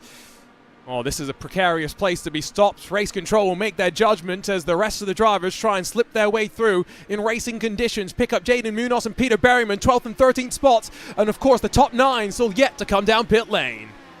Berryman looking to the outside, but Munoz pulling a little bit of the Pruitt fade there, making sure he couldn't quite get there. Through the S's, single file. Jaden on defense. Berryman still looking for a way by. Turn 12 is going to be his next opportunity, but it's going to be tough to do here. Here comes Berryman in the draft, looking to the outside again, switching to the inside, sending it in there. Barely a nose to the inside, though, isn't going to get him the position just yet. Munoz is going to hang on, but Berryman looking very, very quick right now. Those tires are absolutely lit up. They're 3 laps fresher than Munoz's. He might not have been able to do it in that final sector, but into turn 1, he's on the push to pass. He's going to blow by Jaden Munoz in the front stretch. Here we go. Both trying to do what they can. Henrik Andre, by the way, confirmation it was a technical issue for him. Oh. And going deep into the corner for Peter Berryman. Munoz going to try and now get the switch back, the up and under. It's great respect for racing. It's amazing to see, all as they try and cost each other time effectively on those that now make their way down pit lane. Your race leader has done 24 laps. Costantini, Veyron going to be following in behind. And I said Berryman was going to blow by him on the front stretch. He did, and then he blew turn 1 himself and lost that spot. So the unfortunate trade-off of having that extra speed into turn 1. But this is going to be the blend. We're going to have to sit here for about 35 seconds or so as Eduardo Leo crawls to his pit stall. It was about a 40-second gap back to Sam Coitert when he came down. I don't think he's going to end up in the lead here, but he's going to have so much fresher tires than Sam Coitert, who's been on those tires for the last 10 laps. The chase is going to be on. Coitert is likely going to take the race lead here, but Eduardo Leo is instantly going to be back on offense and instantly going to be back chasing him down. The possibility of cutting out a pit stop, though, what Leo's been thinking about. Coitert's going to blast past. No surprise there. Toth as well. Where does the 17 emerge, though, in relation to the oncoming up-to-speed traffic directly in front of the battle that we've been following? Berryman's got tires up to temperature. Veyron alongside of Pablo Espez, who's been out there for 13 laps and counting so far this run. Mix on strategies, 25 laps into this race. Berryman and Leo on 2 very, very different strategies. I think Peter knows he's not really fighting Eduardo for this position. He may be on fresher tires, but I don't see him getting on the push to pass, and I don't see him really attempting a dive. He peeked a nose to the inside, let Eduardo know he was there. but nothing doing that time around. And now Eduardo can look forward and focus on David Toth, who's only 2 seconds ahead, Sam Coitert, who's only 5 seconds ahead. The joys of live broadcasting. Our graphics will be down for the next couple of minutes, but we'll keep you up to date with everything that we can around of the track. This is Sam Coitert, still waiting to see where Phil Krause will emerge, who's now up on the jacks, and where's he going to drop? He is going to switch over to the primary compound of tyre, as one would expect. Coitert past. Is he going to be closer to the likes of Veyron Costantini than we'd thought? Munoz is also having a bit of a defensive cover from Veyron. Doesn't get the chance. Munoz overcommits, and Veyron says thank you very much. You saw Peter Berryman do that 2 laps ago, and he was like, I want to do that too. I'm going to outbrake myself into turn 1 as well, get myself a little bit of time. Yeah, same mistake, so easy to do. Those braking zones in turn 1 and turn 7 and turn 12, there are hard limits to where you can start or to where you can stop getting on the brakes when you're suddenly too late. But they are very, very wide. Some drivers brake a little bit earlier. You can lift off, lift and coast a little bit, save a little bit of fuel, brake very late and go for the dive. It's a wide range of being able to brake and stop the car, but eventually you do just get a little bit too late. Eventually physics gets into your consideration and says, no, you started braking too late. You're not making this corner anymore. On board with Costantini into this final sector. Henrik Andre, by the way, is confirmed now is joining Diogo Pinto and Kevin Burrell as being a retiree. What's going to happen, though? We'll have to wait and see as they just continue to turn in the lap. So Eduardo Leo closes up to David Toth, fresh tires, and he stayed on the alternate compound tires. Very, very interesting. Yeah, thinking about short-term gains potentially, but honestly, if you think about how well he did on those red tires, he didn't lose a ton of time. He wasn't that much slower than Coitert and Toth on those fresh other tires, on those fresh black tires. So I don't know. Maybe he's a fan of the reds. I don't think he's going to be able to make the move on Toth, but he says, "Screw you! I'm going for it anyway." Sends the dive, blows by David Toth. Yeah, he is comfortable and he's getting aggressive right now. We've seen him on defense all day, and now suddenly on offense, Eduardo Leo's not holding up for anybody. That was a very, very impressive move. Back over to Costantini, who's got fresh primaries, as opposed to Jaden Munoz, who is on relatively worn alternate tires, 11 laps and counting, back towards final sector of the lap. Are starting to finally see the separation. These drivers are 7 seconds behind your race leader. Sam Coitert going to be looking now in the rearview mirrors to see how closely, how quickly Eduardo Leo is going to catch. Back in the pack as well to find Michael Johnny on the hunt. Now looking to try and find a way past Marcos Nunez as Robert Malechka, longest of them all, finally down to the box. And Robert Malechka serving that penalty for an infraction at the start of the race. Got out of line too early, so that's very unfortunate for him. Was looking very, very strong today, but Michael Johnny looking fiercely forward on the fiercely forward driver of Marcos Nunez. It's tough to do anything when you're in a battle with a driver on the same exact strategy. Both of these guys doing very similar things to try and get to the end of the race. Comes down to raw pace, comes down to overtaking prowess, and Johnny maybe a little bit too far back to go for a straightforward move, and yeah, he knows that would be too low percentage of a move to go for a dive at the end of Holman Boulevard. Stays in line. He's going to wait for a mistake from Nunez to try and go for that again. And I like your choice of words, right? Low percentage move, because for the most part, we haven't seen too many of them. Yes, Stark Chaos was present and to be expected, but since then, you know, Henrik Andre's incident aside, I don't think we've really seen too much of a concern and a cause to potentially worry about the caution being brought back out. And as we can bring you back the pictures, the graphics on your screen, don't forget you can head to timing.racespot.tv to follow along with your team, your driver as well, as we head off into this next phase of the race. Jacob Oster invoicing lawnmower services to Doug Bowles tomorrow, I think. Ring, ring. Get the phone out. Jacob, I don't know, he might need to do a little bit of the lawn mowing himself as he sends it into turn 1, just gets a little bit loose again. It's too much speed into the corner. Tires say absolutely not. You're not making that corner. And, you know, it's Jacob. He's an engineering student. He's been sending worms to space. He knows physics better than anybody. he was probably doing that equation in his head right now. He had a couple of F equals MAs going around in there, and he's like, oh God, I've got too much MA. I'm not going to be able to make it. Let's see if we can catch what happened to Andre. Mentioned there was a technical issue, so he heads out through the right-hander. Oh, and it's a lazy kiss into the wall. Had a similar thing happen to him in qualifying. Hope that he can get that resolved for round 2. It's a couple of weeks away, fortunately, and after that, it's back to back to back until we round off the championship. So, 30 laps about to be complete as Pablo Espes saw Phil Kraus look to try and make a move. Half gave space in reaction, got a wiggle in return. Kraus is on the push to pass, trying to take advantage, running up to turn number 1. Pablo and Philippe going at it. Phil to the inside on the push to pass. This should be pretty straightforward for him, but turn 1's never truly straightforward. Very late in the brakes for Kraus. Got a little bit of a wiggle on him, just like Jacob Oster did a couple of moments ago, but Kraus actually able to get it slowed down, actually able to keep all 4 wheels pointed straight. And now look for him to start looking forward. Jaden Munoz next on his list. Michele Costantini even. Kraus is probably looking for a top 5, I think, at the end of the day. Xander Reed and Pablo Espes now, they're forced to fight amongst themselves for P9. I'm knocking on wood when I say this, but we haven't had a caution yet. We've had 4 retirements: Lorenzo, Birel, Pinto, and Andre. Could we go caution-free in this opening round of the season? Stark contrast to how the ISOWC opened up in 21 with a caution-filled and interrupted race in upstate New York at Watkins Glen, but here, racing capital of the world, it's been pretty good so far. Eduardo Leo, though, check back in with number 17, hunting down the race leader, although somewhat struggling to be able to close the advantage in the last couple of laps. Yeah, the gap has stagnated. You would think it would be a far greater advantage for Leo, but it really isn't. You see, last lap, made a couple of thousandths up. Lap before, lost a couple of thousandths. It's basically dead even between these two guys. The undercut not really doing the job that Leo was hoping for.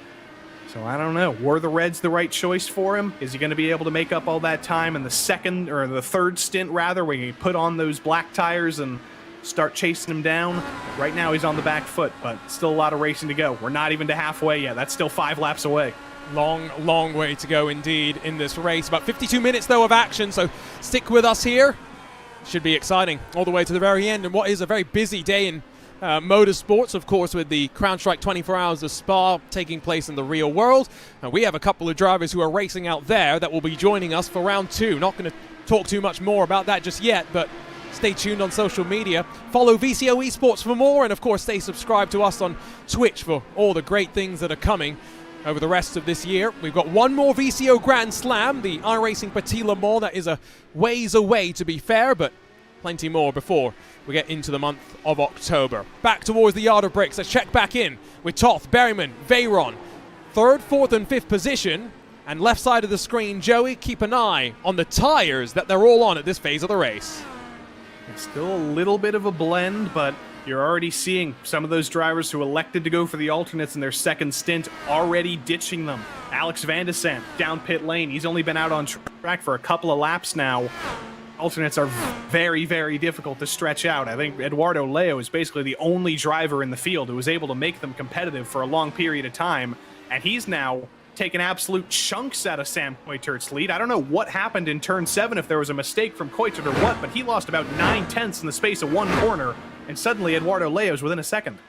Again, look at that weather, 51 degrees Celsius. That wind's gusting around as well. Not quite sure which direction, but that was something that drivers mentioned could play an impact depending on which side of the facility it was blowing from. We exit our way from the south portion of the track, though, and rise our way towards the line once more. There's Sam Carasala, some lap traffic for your leaders to potentially contend with.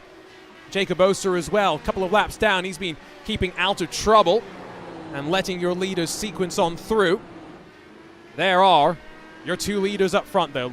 Leo on the left, Coitert on the right, and as calm as you'd like for Sam Coitert, I've got to say. Yeah, surprisingly calm, because that last lap, 1:33.9 for Coitert. Last lap, 1:12.9 for Eduardo Leo. A full second faster, and we're not entirely sure why. I don't know if there was a mistake right here for Coitert, if he outbraked himself or what, or if Eduardo Leo just decided to start pushing finally and make up some of that ground, but Yeah, the gap's absolutely been decimated. Leo's now within draft range. If he gets that little bit closer, he'll be able to latch onto the back of Coitert, probably stick with him, save a little bit of tire, save a little bit of fuel. It's all suddenly turned around. It looked hopeless for Leo on this stint. It looked like he was just going to have to keep himself within about 2 seconds and focus on the next time around. But no, he has brought himself back, and he's truly back in the conversation. And Peter Berryman, I was wondering what he was going to do on strategy. Read my mind, decided let's give Arjuna a little bit of fun. He's into pit lane on his alternate tires, probably switching over to the primaries. He'll have Mark Tranter guiding him behind the scenes at the Apex Racing Team strategy headquarters. After qualifying a little bit disappointingly, they fought their way up well. You've got the pit wall on the right-hand side now. Find your box. He'll have a decent starting spot, courtesy of where he qualified. And into the marks, Berryman rolls for the second time today. You can also see Jaden Munoz, the plus 26, Oscar Bixrud is plus 20. There's been some drivers who have very much taken advantage of all the chaos so far, Joey, and taken some very good positions. One thing I love about the virtual Indianapolis Motor Speedway, as much as I love the real Indianapolis Motor Speedway, no matter what race it is, no matter if it's the iRacing Indy 500 or if it's a race on the road course, you see those grandstands, every single one of them is sold. Even the ones in like turn 4 where you can't even see the road course, they're still somehow totally booked. We got 350,000 virtual people watching this thing. And this is one of those tracks. It is just special when you're there, especially when you're there as one of the 350-odd thousand people. It's like buying one of those Taylor Swift tickets that's behind the stage. There's people who are, you can't even see the track at all. You can just see the golf course, but they were like, we want to see Sam Coitert, we want to see Eduardo Leo. We're booking these virtual tickets. Can you imagine if we could frenzy up a storm like Taylor Swift did for some virtual IndyCar racing? We are right now. This is our Eras Tour right now. Not the Eras Tour, the Eras Tour. We're not making the you saw that joke, right? Of course. Yes. To be fair, I know what Dave was trying to say. I don't think Dave meant it in any way that was negative. It's just, people will take things and spin it. Dave Grohl. I bet Dave Grohl's watching right now. Yeah, oh, I'm sure. The god of rock and roll. Doug Bowles is watching. Dave Grohl's is watching. They're all here. Taylor Swift is watching. I mean, I'm sure. Travis, he's here.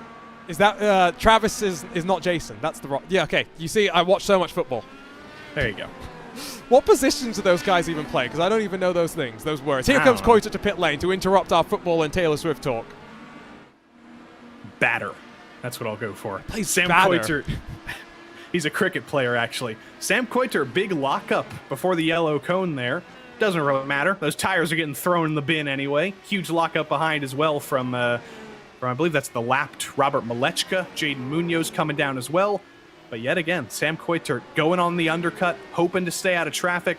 It's going to be a little bit tougher right now as we've gone so far without a caution. The field has come pretty spread out in the first 37 laps of this race. So I'm sure him and the team Redline strategists, they know not to leave him out there in traffic, but there's always the risk. There's always the possibility that you do end up in a little bit of an unfortunate place and you lose even more time getting stuck behind somebody who's quite a bit off the pace. Guess where we are, Joey? Indianapolis? Good answer. No, we are about halfway through this race, though. Yeah, that's true. I prefer your answer, though. Halfway through this race means we're halfway away from leaving the racing capital of the world. And so as Sam Coitert off and away, where's Berryman? That's the question. Not in sight. It's just exiting turn 1 now, and Coitert still has the advantage, both on the primary compound tire, as you'd expect. Easy stuff there. Those Redline strategists know what they're doing. They know how to look at a track map, and they know how to find clean track. But things are getting dicey up front as Berryman gets the tires up to temperature. Leo and Toth, they're only separated by 0.2 right now. Suddenly, we were talking so much about the battle between Leo and Coitert for the lead. The battle now is going to be between Leo and Toth for what'll be the lead right now, what might be second, if Sam Coitert can make this undercut work. This is exactly what he wants to see. These two guys on 2 different sets of tires fighting it out for the lead and slowing each other down. Especially given that Leo's probably feeling the pain right now from his tires, right? Given that he's gone so deep into this run on the second set of alternates as opposed to the entirety of the field now being on the primaries with the exception of him. It got a lot darker, though, has the track. A bit of cloud cover. Could that see the track temperature drop and help Leo out just a bit with the balance of the car? Watch his hands as well. He's not gripping the wheel with a death vice grip. No, it's loose hands, and loose hands are fast hands. One with the car. They aren't two very similar setups. I don't think it's the same exact wheel between these two guys, but looks very similar. They both got similar headsets as well, even similar seats. So they're probably going to be feeling pretty. And same glasses as well. These guys are almost exactly the same guy, just in two different countries. And now Toth in the draft. He's not on the push to pass, but he's still blowing by Leo in the draft, and Eduardo knows he's not even going to be able to fight that. Those tires are starting to fall off a little bit. And David Toth, for the first time, gets to lead a couple of laps and gets clean air on the nose of that Drago number 8. And Hungary goes wild, so does the entirety of Drago Racing. New livery for them, not getting to see Jose Soria, unfortunately, but we know he'll be back and stronger than ever for round 2. There's the track temperature, which has dropped, as mentioned, with that little bit of cloud cover that's now come and interrupted the proceedings. So, as new race leader David Toth slides his way down the back straightaway into the S's, let's go back over to those that have just departed pit lane once more, because Sam Coiter is behind Ryan Barnabel's. Going to have to start to work past some traffic now. Quote-unquote traffic. Cars that have yet to come back down pit lane.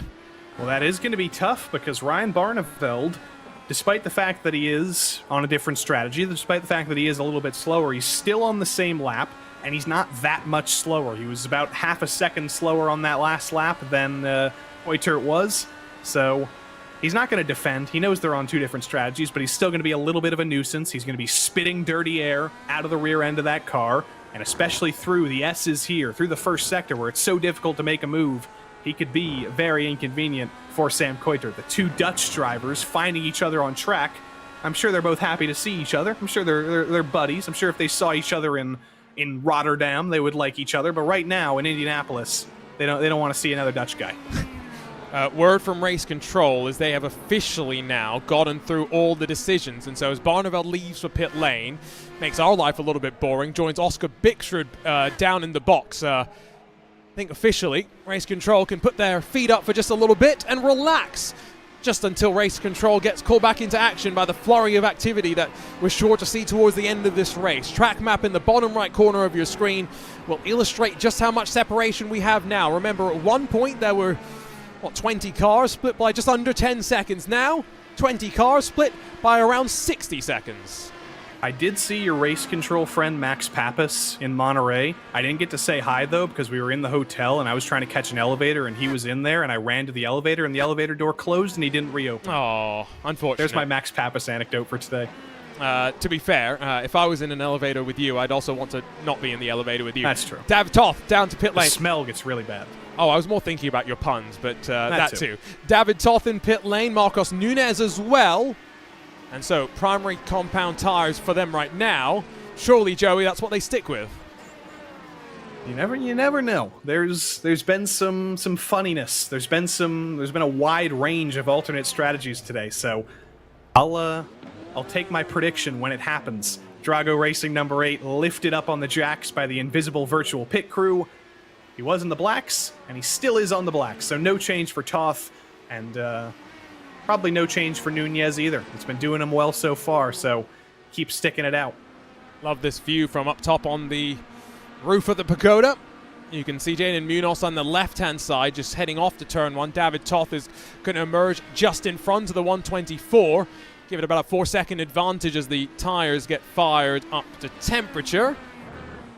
And Jaden Munoz, who's up 19 spots where he sits right now, going to try and close up a little bit more. Let's check in with a couple of drivers who are joining us on relatively short notice tonight, now with your net race leader closing up to them. Brandon Roseborough, the Hydro Race Geodesic Racing driver here as a reserve. Sam Michaels from Movano Corsa represents CrowdStrike Racing in the sim world as well. As an invited driver is in 9th position, race leader directly behind. And I love to see that Hydro Race Geodesic livery. No matter what vehicle it's on, they've got teams racing in LMP3 machinery, in high-level prototype GTP machinery, in TCR, in IndyCar, in GT3. Every car you could possibly imagine has that Hydro Race Geodesic livery on it, and even, seemingly, the shirt on Brandon Roseborough's back. It's also Hydro Race Geodesic colors. That's a company man right there. Yeah, but you got to send some to us if you want us to talk Yes, more please. about the shirts. Sam Michaels I love that camera angle as well. You see the rig itself, like how it wraps around him, the hands, how much he's working, him actually talking, the reaction. I mean, in terms of camera angles, that's about as good as it gets. And you see a lot of these drivers, they've been very smooth, they've been very relaxed. They're not gripping the wheel so much. Sam Michaels, different style. He's going a little bit Ryan Newman over there, gripping the wheel, almost hunching over the wheel a little bit as he's sitting a little bit closer to the monitor and handling this vehicle, and it's doing him well. It's a different style from some of the other guys, but you got your own style. That's how you learn. That's how you go fast. And in that Movano number 21, he's doing a good job of holding race leader, potentially, Sam Coitert back at least a little bit in the final sector. Yeah, I ran into Sam Michaels actually in the IMSA paddock at the Daytona 24. Had a quick chat with him, and I believe he was there with the other Michaels as well, who's my memory is just like a goldfish today because of everything that's been going on, so I regret to say I'm forgetting. But Sam Michaels going to see Sam Coitert slip on through. Brandon Roseborough will be next in line. David Toth, more importantly, though, has just passed Peter Berryman. 6 laps difference on times between them. A little bit different strategy, Joey. And as Javi Ross has wrecked his car, are we in for a caution? That's going nowhere. That absolutely has to be. Yep, right outside the chicane, yellow flag flies, and the first caution of the day just past halfway for a destroyed Xavi Ross number 04. Wow. Well, he's still trying to spin up the rear tires, but I regret to inform you, son, it's going nowhere anytime fast. There's a look at the driver, unfortunately. Heartbreaking. And, well, a race that had been caution-free suddenly flipped on its head. Let's take a look, Joey, at what happened. And the curbs, well, the curbs can bite. Yep. Especially when those tires are worn. In my research before today, I learned there's also a high-level Spanish mathematician named Xavi Ross, but you don't need that to solve this equation right here. Worn tires, high load, and clipping the grass on the inside of the curb at that is what really undid Xavi there. You can't clip the grass at high speeds like that. 2 tires in the asphalt, 2 tires in the grass, 2 different coefficients of friction, gets those inside tires slipping up a little bit more, and rotates the car around to the point where you're not going to be saving that. There's a lot of grass on the other side there. There is the golf course, but you got to put a wall somewhere. You got to stop the track eventually. And poor old Xavi found the end of the track very, very quickly there with no time to get that stopped. And race control right on cue, calling it out just in the nick of time. So Eduardo Leo, has he just been saved in some ways because his tires had very much started to fall off a cliff? The problem is, though, from this point to the end, we've got 32 to go, so you can't make it from here unless we get more cautions or some crazy magic happens in your fuel tank. You are going to need to stop again. For a driver like David Toth, I think that's okay. The 2 stoppers versus the 3 stoppers, there's going to be a lot of split calls as to whether this was a good thing or not. Yeah, I don't know what you do at this point. If you just stick it out and pretend this caution isn't even happening and just stay out, go for the green flag, treat the race like it was normal. I can't imagine it's going to be an especially long cycle here. We will have to let everybody come down pit lane and order the field, but if we get going again with 29, 28 laps left to go, can you just ignore that this caution happened? I'm not sure, but we'll get an answer here in just a couple of moments. Does our race leader come in? Phil Kraus probably talking to his team right now, probably asking these same questions. What the heck do I do? Leo stays out. For a second, I thought he was going to take an unsafe pit entry there and cut across the grass, but no. I think you are forced to stay out by the timing of this caution. Someone further back, though, may elect for a bit more of a gamble, and indeed, I see at least one that's peeled off. Couldn't quite make out who it was. Might be Sam Michaels, who has come down pit lane.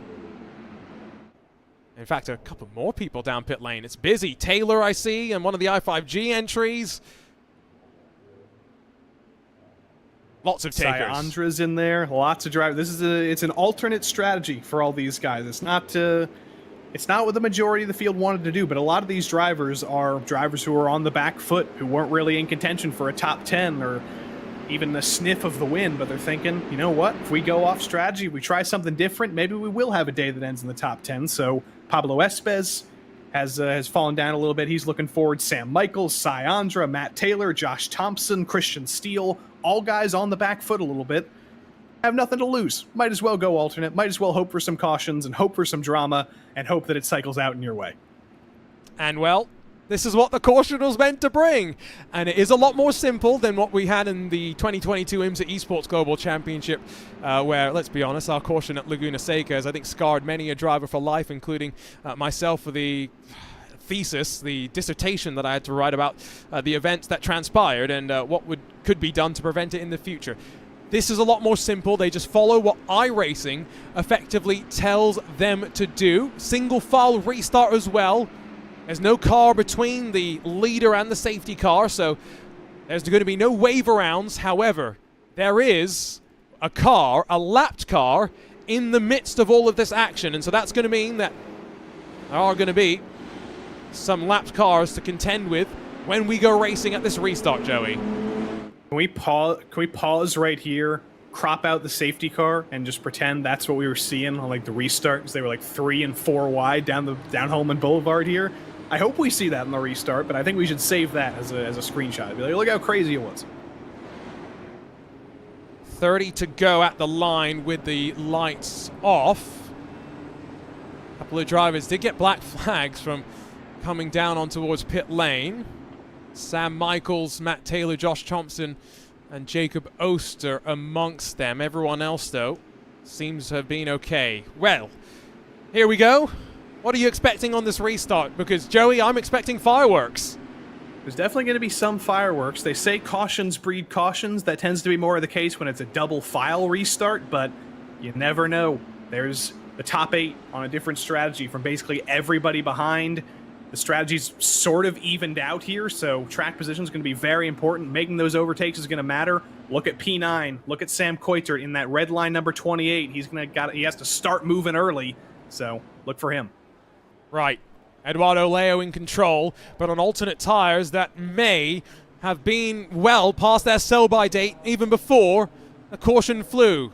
We've got lapped cars interspersed as well, and so now all in control of Eduardo Leo. Up towards the starting zone, green flag ready to drop, and with 30 laps to the end of the opening round of the 2024 VCO IndyCar Challenge, powered by Open Wheels. Remember, there's lapped cars in the mix as well.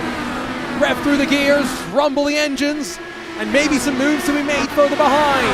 Xander Reed, Phil Krause, Michael Johnny in the thick of the action. Alexander Van der Sand's on the push to pass, trying to make his way forward.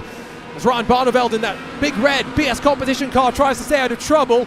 Here comes Phil Krause to try and hold on to his spot. Krause in the middle of lap traffic. Sam Carasala is directly ahead as well, who's a lap down. You saw Elliot Veyron, by the way, on push to pass on the restart. Unlike in the real world, you can do that in iRacing. That's totally legal, and he needed that. It was a terrible restart. Leo jumped it and was able to run away. Didn't jump the start, but jumped him. And yeah, great restart from Eduardo Leo. Side by side between Roseboro and Toth. Coitert's already gotten by Roseboro. Toth needs to do the same very, very quickly not to lose him. He's having a tougher time of doing so. And around the outside in turn 9, he's in danger of losing another spot to Jaden Munoz as well. Oh, they could be 3 wide onto the brakes here. If they fan up onto the banking, answer is no. Toth backs out. Munoz almost runs into Roseboro. You saw a lean, a little bit of a rush of contact there.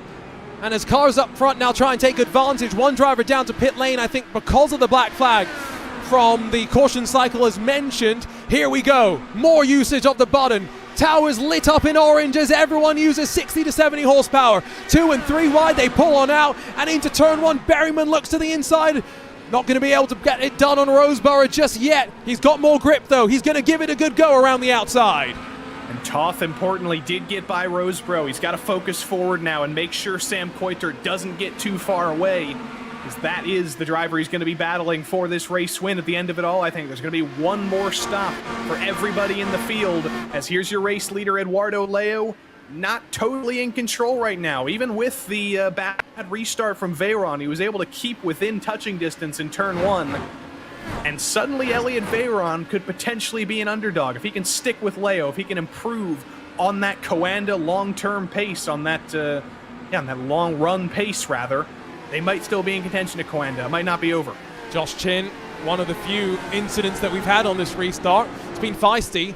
It's been clean for the most part. He was alongside Hilgard in that very bright blue, very easy to pick out.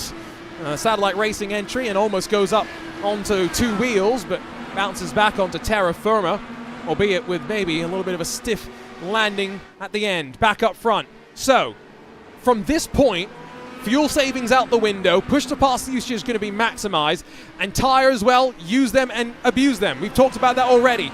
Veyron, Leo, 1 and 2, Costantini and Kraus slightly further behind as they skip through the chicane.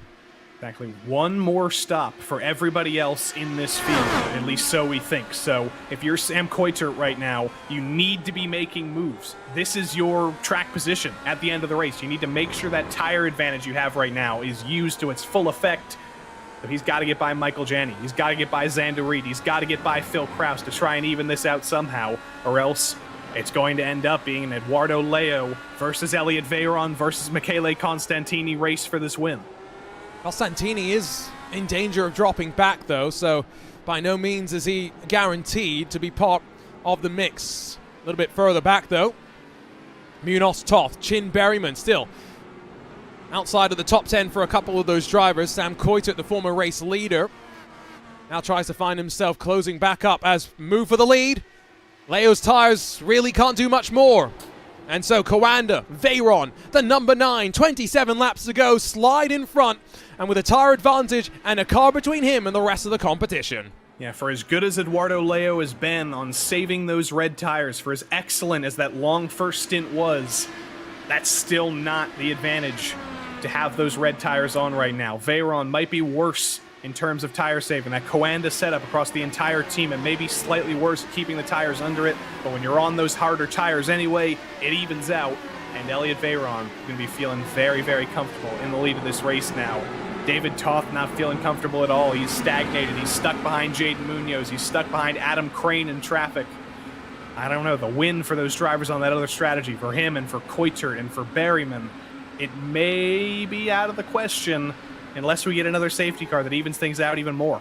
Remember how much Redline were charging at the start, both Coitert and Ariel? Well, it's now in the longer run, Coanda that seemingly have just come on that slight more strong. Let's see if they're going to see a bit of a change between them in the pit stop cycle, as that's Brandon Roseborough who's finally pitted down onto the box. So he's let a whole bevy of cars filter on through. Only one or two reports from that restart for race control to work their way through. So 26 laps to go. This is effectively a fuel window. So anyone pits from now, they're good to the end. Roseborough should be good. He's going to be able to pull off a pretty big undercut, but those tires are going to be destructamundo at the end of the race. So he's definitely hoping for a caution himself. He's definitely hoping that a little bit of luck can get him a top 10 at the end of it all. Jaden Munoz at the top of your screen clears Adam Crane, gets rid of a little bit of that traffic, but there is not a lot of clean track right now. Sam Coitert is seeing that firsthand. Sam Carasala and Christian Hildgaard fighting for position for P20, actually. So they're in their own little situation here, and Coitert's going to be pretty mad because he's trying to get forward. He knows he needs to look forward. He knows he needs to catch Michael Janney and start making passes on track, but he's stuck in the dirty air of these two guys and has been seemingly unable to get by either of them for the last couple laps. Not just yet, as we look on board with Christian Hildgaard. Again, more drivers starting to make usage of that push-to-pass, including Sam Coitert. You can hear the engine pull alongside and make the move as the red line number 28 holds on. It's a track position over the charging David Toth and Jaden Munoz behind. And these are drivers, of course, let's not forget, fighting for points, fighting for positions on their own little battles. It's just right now one lap down, and one lap down included for the likes of Gustavo Ariel, Ryan Barneveld. Big names that find themselves down and maybe slightly further out of contention from where they would have expected to be. Let's recheck in with your race leaders. Jump on board, though, with Phil Kraus as Eduardo Leo holds on just to Elliot Veyron, Costantini, and the private label team hype number 19, closing up to second in what is now a four-way fight for 3 podium spots. I didn't really realize until we saw Christian Hildgaard's face there, and I got no statistics on this, but I feel like we've got a high percentage of orange-haired boys in sim racing. It's not statistically anomalous, but Phil Kraus is going to take over the race lead here because Veyron, Leo, and Costantini all down pit lane simultaneously. Xander Reed and Michael Janney as well. All those guys, all those Coanda guys on that other strategy, they're going to the end of the race, but that was a big moment for your race leader, Elliot Veyron. It's not going to be an unsafe entry because it was to the outside of pit lane. That might be a little bit of worry there, the big lockup, if he was able to get it slowed down. If you ever needed a question as to how much these drivers are pushing, well, don't question. There's the proof in the pudding for you. So Kraus stays out. Coitert on the button. He's trying to close back up. And remember, Coitert is 5 seconds behind, has got a car between him and Phil Kraus. Even though both have got to pit, they will have slightly different times down on pit lane. It's probably still Kraus that holds the advantage as it sits right now. Check back in, though, with the race soften away from pit lane as Veyron, Leo, Costantini, and then Xander Reed and Michael Janney release themselves from the limiter. So not much in terms of position change, but a lot of change in terms of gap on track. Veyron and Leo were separated by literally nothing when they both came down pit lane, but Leo spent an extra second on pit lane, just a little bit slower coming out of the box, and you can see that gap on track now. It's much, much bigger, and Costantini, he might not have the long run pace, but he might have the short run pace, and being this close to Leo, if he can get him the push to pass into turn one, he might have a chance to take second away and maybe think about an underdog run. He's got to pounce very, very early, though, while he's got Leo close to him. Leo as well in that all-black entry. I mentioned racing as a privateer. Altus, some of their drivers taking a slight step back, and so we'll see Oscar Mangan back in action for round two. Unfortunately, missing in action today, but Marcos Nunes, former Altus driver, is linked up with Fiercely Forward. Still believe there's a bit of a partnership between him, Javi Ross, and Eduardo as well, just to try and collaborate. Of course, when you have 4 Coanda drivers, there's I think 3 or 4 Redline as well. Apex of Peter Berryman in contention. Luke McEwen unfortunately withdrew from the series, so plenty of these top-level teams with drivers that you'd expect to be up towards the front and fighting. We jump on board through the traffic with David Toth. Jaden Munoz has just got through on Sam Carasala. Phil Kraus has just come down towards pit lane. Where exactly do you go in this situation? I have no idea. I don't know where you go. Maybe you just lay over, you keel over, and you give up. But no, that's not what these guys are doing. Phil Kraus down pit lane. Not much longer in terms of a stint than the other drivers on this same strategy. He only went 1 lap further than Veyron and Leo, but does that mean he saved a couple of extra tenths of fuel? Does that mean he's going to be that little bit faster for a lap? He's certainly hoping so, and he was pretty close to all 3 of those guys on the previous stint. I don't know if he's going to be in the conversation for jumping them all and taking the overall race lead, but it might be close. Veyron coming out of the final corner, Kraus dropping off the jacks now. I think Veyron's still going to take the race lead, but it's actually going to be closer than we thought. And no surprise, we're talking primary tires for these contenders all the way to the very end. Kraus finally is going to go off and away as Veyron exits out of turn 1. And it is confirmed. Kraus behind the Coanda stronghold. He's dropped behind Eduardo Leo and Michele Costantini as well, but talking fine margins, just about a second in the draft. He's closer to them than he is to Xander Reed and Michael Janney, so cycles out exactly where he wants. He's got Jason Brophy helping him on the pit wall, who of course works with Matt Busa in the eNASCAR Coca-Cola iRacing series as well. Here's Jaden Munoz though, 1.6 off your race leader as they streak across the yard of bricks. 21 laps to go. It's going to be a chase for these guys. They're going to be able to go pretty far on this stint, but they're going to have to make a pit stop. Their last stops were 18 laps ago.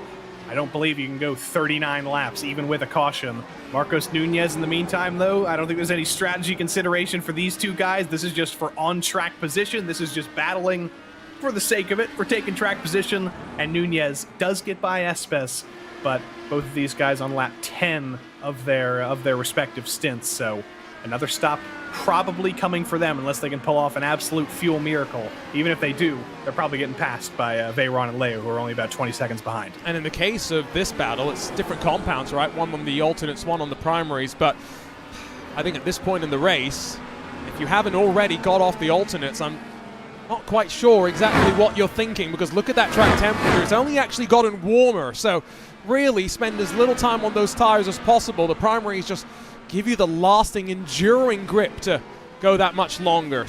20 laps to go for your leader, though, as Sam Coiter just continues to run at the front. Pablo Espez has decided it's time to get the primaries on to the end of this race. Where is Eduardo Leo in comparison to Elliot Veyron, though? Is he going to be able to close? Because otherwise, Veyron's shown he's capable of holding up the gap and holding on to his lead. And this is why you can never write anybody out, basically, until the final stint. Elliot Veyron, think about the first stint of this race when Eduardo Leo was leading from pole. Coanda, the entire team, looked like they were falling off, looked like they didn't have the short run speed. I think it was Veyron and Costantini and Reed and Johnny all together on track, about 5 seconds behind the lead and losing time. But then suddenly, second stint comes around. Veyron closes that gap up a little bit. Toth is fighting with Leo as well, slows him down even more. Caution comes out, evens the strategies out, screws Sam Coitert and Munoz a little bit, and Toth, and forces them down in an alternate strategy. And suddenly, with a jump in pit lane, with a move on track, Elliot Veyron is in total control of this race. All of that happened over the course of about 40 minutes, and suddenly a race that looked very, very likely for one driver, and looked like one driver had no chance, it's in the opposite direction now. That's how quickly things can flip. Out of pit lane for Alexander Van der Sant, and spat straight into a fight with his teammate Joshua Chin in the private label team height with Powerslide Motorsports entry. You can see behind them Brandon Roseborough and Pablo Espez. Two more drivers deposited into fight on the button for the Wave Italy number 55 as it slips up the inside of the black and gold machine and makes its move. So, as we just wait for the call from Coiter to come in, he's no more than 5 laps away at best. How deep into this race does he dare go? Elliot Veyron is starting to come under a bit more pressure from those behind. You can see the 4 drivers running at the front of the net race lead, already having pitted for the final time today. The Coitert is still losing time to Veyron right now. He's about 0.4 a lap slower, so that's going to be even more time he'd have to make up after coming down pit lane. Right now, if he was to pit, it would be about a 10-second gap to Veyron, so I don't know if there's anything more to lose by staying out for much longer. If you continue to stay out here, maybe hope that a safety car comes out, that evens out everything, or you just keep going here, stretch it out, fight for probably 5th, 6th, or 7th or something if it goes green. So he's hoping for a little bit of luck, and I think he's going to stay out for a while longer, basically until the fuel runs out of that car, because he's got nothing to lose. He's got nothing to gain from coming in early and evening out the stints. The problem is, if a caution comes now, he is in the danger zone, to quote Townsend Bell. Like, there's no ifs or buts about it. These drivers have made their final pit stop. Those who are yet to do so, if we did get a second caution today, would find themselves dropping to the tail end of the pack. Never mind that, though. Sam Coiter, Jaden Munoz, and David Toth still with some traffic. Christian Hilgard in the mix as well. Yet to make their trip down pit lane. Cantelli Peter Berryman is just leaving right now. He's going to be around 5 seconds off the back of the net race leading pack. And this will be an important number to see. I think Berryman, when he pitted, was about 5 seconds or so behind Coitert. 5 to 7 seconds, something like that. So see him coming out of pit lane into turn 2. How far is he behind Eduardo Leo? He's about 11 seconds behind him. So you'd maybe think with a Coitert pit stop, maybe a little bit shorter in a couple of laps. They'll probably be about 5 seconds behind Veyron and Leo at the end of that pit stop. That's a lot of time to make up. He will be on much fresher tires, but it's going to be the ultimate chase once that Coitert pit stop finally comes around, and he's not going to have much time to do it. Could he be trying to go long enough that he thinks it's worth the gamble to go on to alternates? I'm just putting it out there into the universe. I'm not saying I actually believe he's going to do that, but I think yes might be the answer. It's a possibility. When you got nothing to lose. Yeah, here's what happened, by the way, to see Kraus get past Costantini down the back straightaway. Big move. Pretty straightforward into turn 7. A little bit of elbows out on the exit, but straightforward, clean, and an excellent Phil Kraus move for what will likely be P3 right now. And he's going to try and run away from Costantini. He's not going to be able to do it if he throws it off the road in turn 1. He does get it rounded up, and Costantini's not going to be able to fight that back for now. But yeah, Kraus has been so fast today. He's been so consistent. He's had long run speed. He's had short run speed. I don't know if it's going to be race winning speed. He's got to hold off Costantini for third, first and foremost, but second, maybe even possible. There was a taker to pit lane. That was Ryan Barneveld. It's neither or none of the top three. Jaden Munoz now on the push to pass as he closes up to the back of Sam Coitert. So, as Redline, Williams and Drago stay out there and try and run a bit longer, 16 laps to go for them. Munoz slightly deep into the braking zone. Hope that doesn't cost him a little bit too much time. Leo's close to Veyron. Kraus is close to Leo. Costantini's on the back of Kraus as well. There's action up and down through all of these leading contenders. Flip a coin, and that's probably who's going to win this race. Do you have any idea right now, Joey? Are you going to make a wild prediction going off of what you said at the start of this race? Elliot Veyron is absolutely the favorite. If we had percentages right now, I would say he has a 90% chance of winning this race. But it depends on if Jaden Munoz is able to make this move. Can he pull a gap to Sam Coitert before bringing it down pit lane?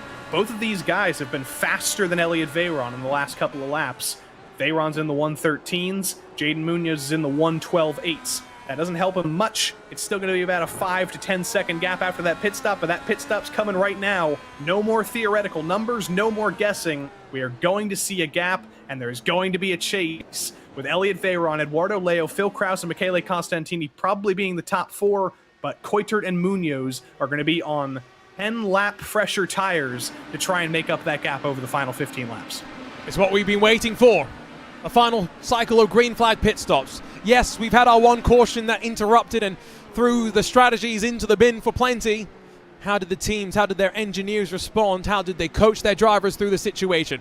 David Toth does stay out, yes, but as already Veyron exits out of the final corner, just seeing Coitert enter into his box. Munoz started at the very back of the field. He's finished up his pit stop already, and he's making his way down the lane. Veyron is going to have the advantage. It is going to be alternate tires for Jaden Munoz. It is not for Sam Coitert, who has a penalty for speeding in pit lane. It all comes undone for Sam Coitert. I think he knew it was going to be tough to be in contention for the win, but it's even worse. Pit lane penalty. Darn, that's Sam Coitert done. He's going to be ruined the fact that caution came out, and he's going to be ruined that mistake. A very promising day is going to drop him probably outside of the top 20. But now you can see that gap. Elliot Veyron back to Jaden Munoz. It's about 9 seconds. Unfortunately, there's also about 9 drivers between him and the race lead. So he's going to be making moves, sends it to the inside of Michael Johnny instantly, makes the move on the grass, still gets it slowed down. Same thing all the same. He's got 14 laps to make up 9 seconds and make 1, 2, 3, 4, 5, 6 overtakes. He's got fresher tires. I wish him good luck. Can he hold on to the tires? I think that's what we're wondering about. A couple of people on the RaceBot TV chat that I've just half been keeping an eye on. I'll be honest in saying we'll pay more attention to chat when we have with Hugo Luis behind the wheels of the production next time out. But Phil Kraus saying the best place for victory. Has to make some moves, though, and Leo's closing up in the tire tracks to Veyron. David Toth, he's on to the 21st lap of his run. If Jaden Munoz thinks it was worth going on to Reds, David Toth is probably thinking the same as well. He would be 8 seconds or so off the back of the race leaders. Jaden Munoz trying to take advantage of the extra grip that he's got. And he knows he can't afford to wait to make these moves. He needs to go for them in unorthodox places. He was thinking about a move in turn 3. He was thinking about a move in the chicane on Xander Reed. Now finally he's going to get the chance down Holman Boulevard, around the outside to turn 7. Reed on much, much older tires. He knows he wasn't going to be able to fight it. Munoz is up to 7th. Berryman's next on his list. Should be pretty straightforward, but then it gets tougher. He's got 5 seconds to make up on track before he catches Michele Costantini to fight potentially with him and Phil Kraus for the podium. It's gonna be a top 5 most likely for Jaden Munoz. Might be a little bit of a bridge too far to fight for the win, but even then, he wasn't even originally in the field today. Eventually did make it, got the heartbreak taken away after some drivers got penalized.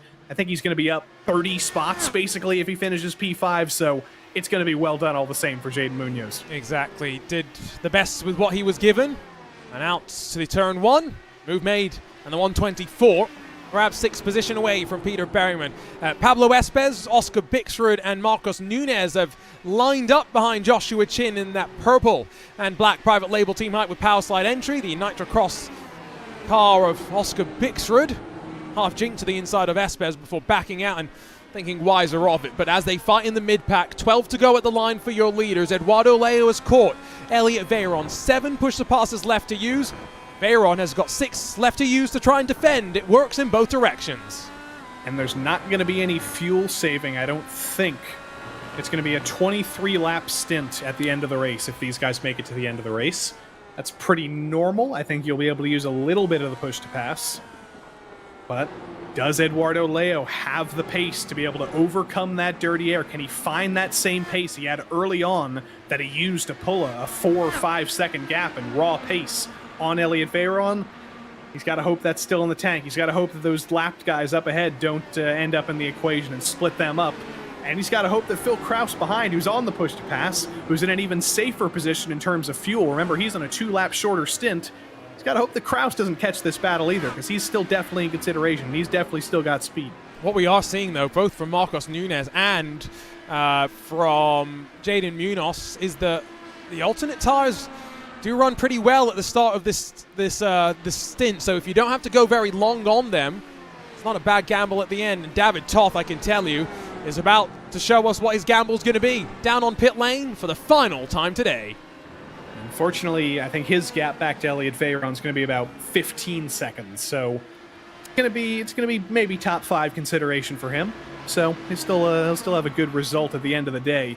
But Jaden Munoz, you're talking about how fast those alternate tires are. Last lap for Munoz, 1:11.5. Those are basically opening stint of the race times. Those are lap 1 times, essentially. Those 2 seconds faster than Elliot Veyron. So can he keep those tires under him and keep that kind of pace going? I'm not entirely sure how long you can keep nuclear-powered pace like that going, but he's certainly doing a good job of it. And give him 2 more laps and he'll catch Costantini. So it is now the battle for the race lead between Veyron and Leo. David Toth in the Drago Racing number 8. That green cone marks when you release yourself off the limiter. And he is going to emerge inside of the top 10. A little bit closer to 10 seconds than 15, just in front of Michael Johnny with Christian Hilgard, the lapped car, to work his way on through. But fascinating stage of the race. And here comes the move for the lead. Leo jinks to the inside, down Holman Boulevard, and slides his way back to the point. Leo versus Veyron. We got a treat on our hands with 10 laps to go at the Yard of Bricks. And suddenly that 90% chance of victory for Elliot Veyron, unfortunately that all goes away with some bad tire life. Veyron's tires have fallen off a cliff. Leo on that last lap was only 0.2 faster, but that was because he was in the process of catching him and now overtaking him. And now you can see a couple of corners. Only in about 2 corners he's pulled half a second. Those tires have plummeted off the underside of that Coanda number 9. And unfortunately, Elliot Veyron's now got to look in his rearview mirrors because Phil Kraus is coming. There's 2 different stories here as well, right? When you look at their paths. Elliot Veyron, very respected sim racer, but he's also got plenty of experience in real cars. Runner-up in the Feed Formula 4 Racing Series in 2021. He was vice champion of the French National Karting Junior Championship in 2020. Has been part of the R8G esports team in the past, alongside now joining up with Coanda.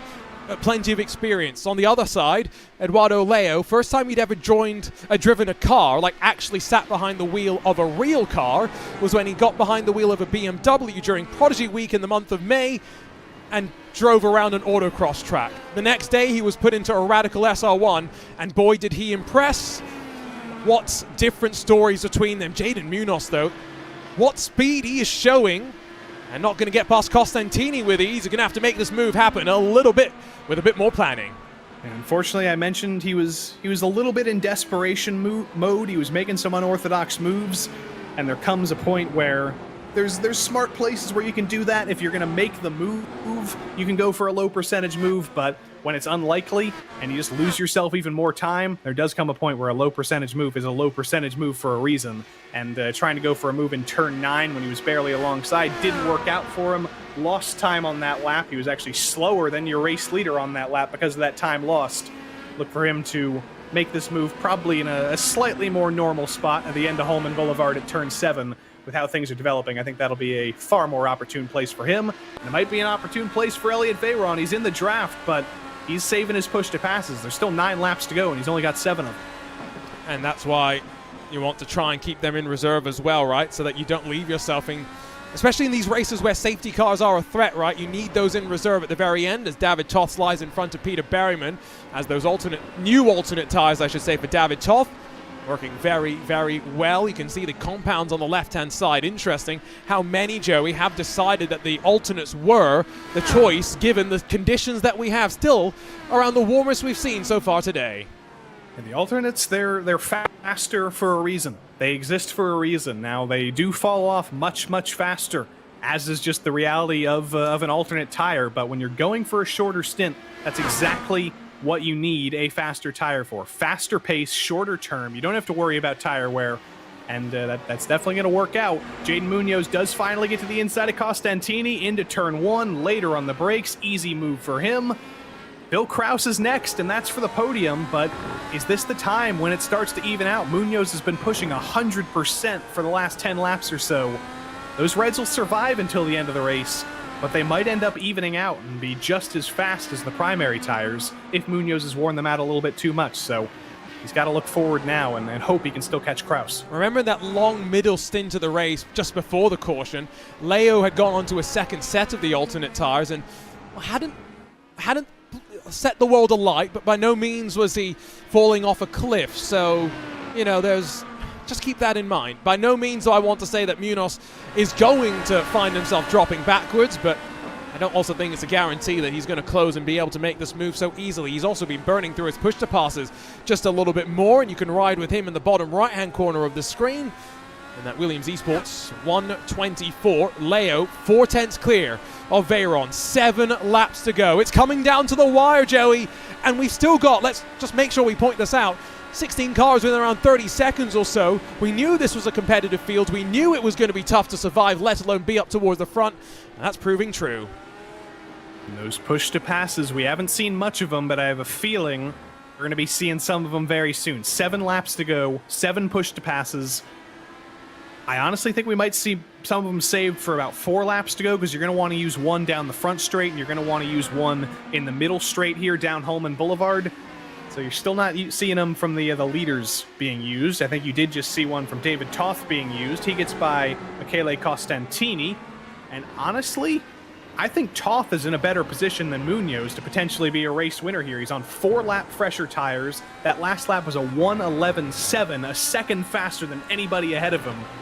It's another conversation of being able to carry that pace until the end of this race, but Toth should be able to actually get by Munoz, and he'll be in a real conversation to catch Phil Kraus and be in conversation for the podium. No, I very much agree with you there. The question, I guess, now is, does he have enough time, right? Because he is going about a second a lap faster. He's still 5 seconds behind. If he fights with Munoz, who's not using the button in a defensive response here, this might cost them some time. They wibble-wobble their way down to turn number 1. Bravery on both sides to really commit and trust the tires. And David Toth take a bow around the outside up to 4th. Talk about trusting the tires. He had 2 left side tires in the grass coming through turn 2, but he trusted the grip on the outside, trusted to be able to get things straightened out, and now he's safe up into 4th place, and Munoz doesn't have the push to pass to use and can't quite get by him. He knows those tires aren't quite as underneath him as they once were. Very late in the brakes into turn 7, so well done closing that down, but you're going to start seeing Toth run away now, and Costantini is just along for the ride, hoping that Munoz falls off even more and he can recycle a top 5 out of this. Yeah, and again, I think Kawanda had kind of, you know, they all put all drivers onto the same strategy, so they could have gone maybe and split the call a little bit, but they felt strongly that this was the right call. Will it play and hold true? We're going to find out now, because 5 to go at the line. It's time to start using those push-to-passes if you've got them in reserve and if you've been rationing them to battle. Leo does not respond. He doesn't feel like he needed to. He holds on to turn 1. And he was not close enough to actually make that happen. And remember, push-to-pass rules not the same as they are in the current IndyCar series. You don't just press the button. In the real series, you press the button for as long as you want to use push-to-pass. You take your finger off the button, push-to-pass ends. In this car, in the sim, you push the button, lasts for about 15-20 seconds, and then it turns off. You only get 10 pushes, so you've got to make sure you use it when you can use it for a long period of time. You can't just use it for a spurt between two corners. You're going to use it on the front stretch, you're going to use it on Holman Boulevard, you're going to use it when it's going to be in full effect for about 10 seconds. But you do need to be close still. It's not a magic passing button. You need to be within about 3 or 2/10 on that long front straight to actually make a move happen. Veyron needs to make sure the exit out of turn 13 and turn 14 are perfectly set up to be close enough. If you don't set it up here, push to pass isn't going to do you a whole lot of good. It'll get you closer. It won't get you alongside, though. David Toth is going to be about 4 seconds off the leaders at the line with 4 laps to go. Even if he closes a second per lap, making the move, I think he's run out of time. Phil Krause is going to have to try and fight to hold on to his spot on the podium. Is it down to 2? Or can Krause build a house like he's done so many times? Jaden Munoz, let's not forget, tires going to be bleeding off and falling for him. Can Costantini take advantage? And no, don't forget, you've got Marcos Nunes, Alexander Van der Sant, Josh Chin and Pablo Espes still battling. This is top-level racing, Joey. There's fights through the field. And we're glowing up in orange. Got to use those push to passes. You don't get any credit for them if you don't use them. So before the end of the race, make sure that number is down to 0. This isn't quite the battle for the top 10, but it's the battle for the last spot outside the top 10. And critically, if you're thinking in numbers, if you finish P11, that's the top third of the field. So Alex Van der Sant going to be very, very interested in holding on to this position. Mr. Chin, though, going to be even more interested in stealing that away from him. These guys have raced against each other for so long. They're both in purple cars. It's a rivalry. Chin not able to make the move in turn 7 that time, but he's hunting. He's a little bit faster, and he needs to find a place to make this happen. Jaden Munoz, Michele Costantini squabble amongst one another. We are glowing up in orange, like Joey says. That timing tower illuminated like a Christmas tree, but in orange. Leo still has the margin down to the opening corner. Veyron a bit deeper. He's going to drop back a little bit more. Leo's got a margin. He's breaking away. Jaden Munoz fights with Michele Costantini. Costantini loses out. Munoz holds on to 5th. And that may have been a race-deciding mistake from Elliot Veyron. On push to pass into turn 1, outbraking himself a little bit, and lost all that time through the first sector trying to flail his way back onto the line. Eduardo Leo, using push to pass down Holman Boulevard, pulls that gap even more. Leo's in a comfortable spot, but here's Munoz and Costantini into turn 12 on the last lap, side by side. Not much room left by Munoz on the outside, but Costantini says, I don't care, I'm going for the move anyway.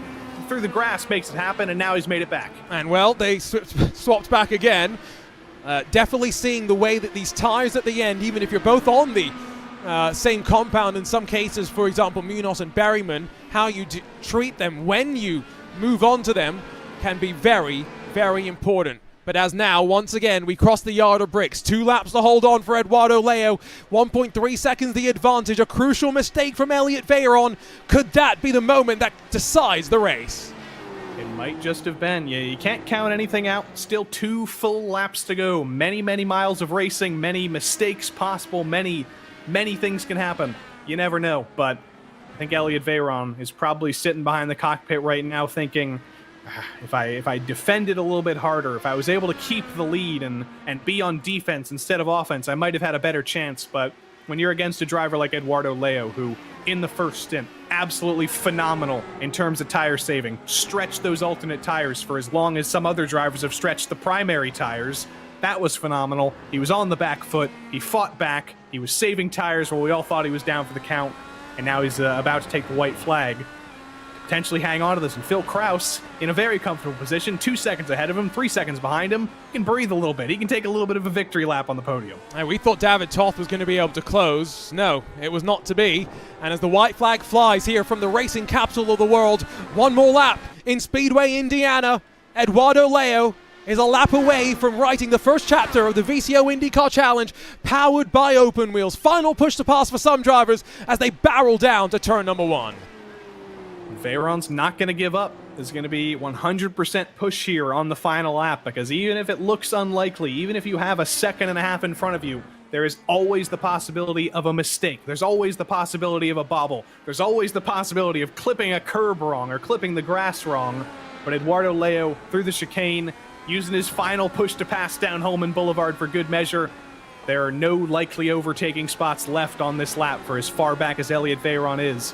he can cruise, and as long as there's no mistakes, this will be an Eduardo Leo day.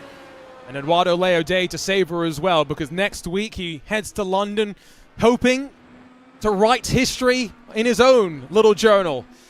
His next chapter in his racing career, maybe as a real-life, full-time professional racing driver. What better way, though, to celebrate than here in the sim world where that journey began, winning in the opening round of the VCO IndyCar Challenge powered by Open Wheels.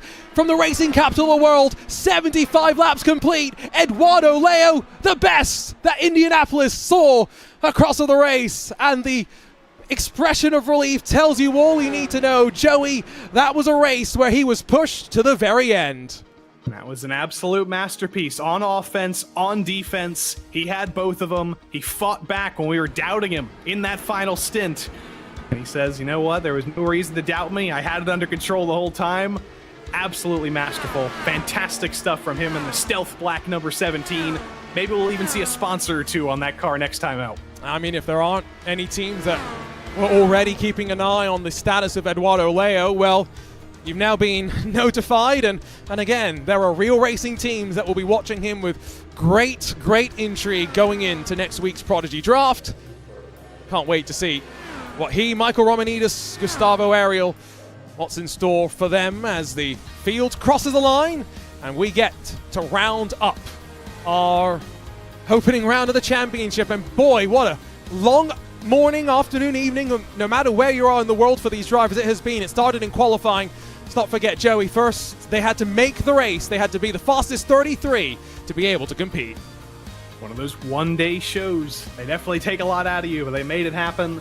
And very deserving top 10. Also, Alex Van de Sant got very close to taking P10 away from Marcos Nunez at the end there. I thought I wrote him off for having some old tires, but that drive in those final couple of laps, only a couple of tenths away from taking that final spot in the top 10. Look at the race results. 1.3 the margin between Leo and Veron, and I'm not expecting too much from race control in terms of changes. This top 10 should be pretty loaded and locked as Phil Kraus, David Toth, and Michele Costantini, your top 5. Jaden Munoz, what a recovery drive from him after an error in qualifying. I don't think there's any other way to put it. Peter Berryman, Xander Reed, Michael Johnny, and Marcos Nunez. The rest of your top 10 with Kawanda having all 4 of their drivers inside of that first page. Alex Van de Sant and then Joshua Chin, the pair of Powerslide Motorsports counterparts, 11th and 12th, with Pablo Espez, Oscar Bixford, and then Brandon Roseborough, your top 15. Cy Andra and Sam Coitert scored as the final cars on the lead lap. Coitert, unfortunately, slightly robbed by the speeding penalty of a fight at the very end. Christian Hilgard and Adam Crane, Satellite Racing, 18th and 19th, with Movano Corsa and Sam Michaels down in 20th. It'll be Sam Carasalo 21st, with Rob Malechka and Ryan Barneveld. Final cars left 1 lap down. Gustavo Ariel 2 laps down for him with a late race pit stop after the early penalty for start infringement. Matt Taylor, Christian Steele, Jacob Oster also finishing, but unfortunately DNFs for the likes of Josh Thompson, for Xavi Ross. The incident that saw the sole caution of the day saw a very wrecked 04 race car down at turn 3 with Danny Lorenzo, Enric Andre, Kevin Burrell, and Diogo Pinto. The rest of the 33 that saw the green flag 75 laps ago.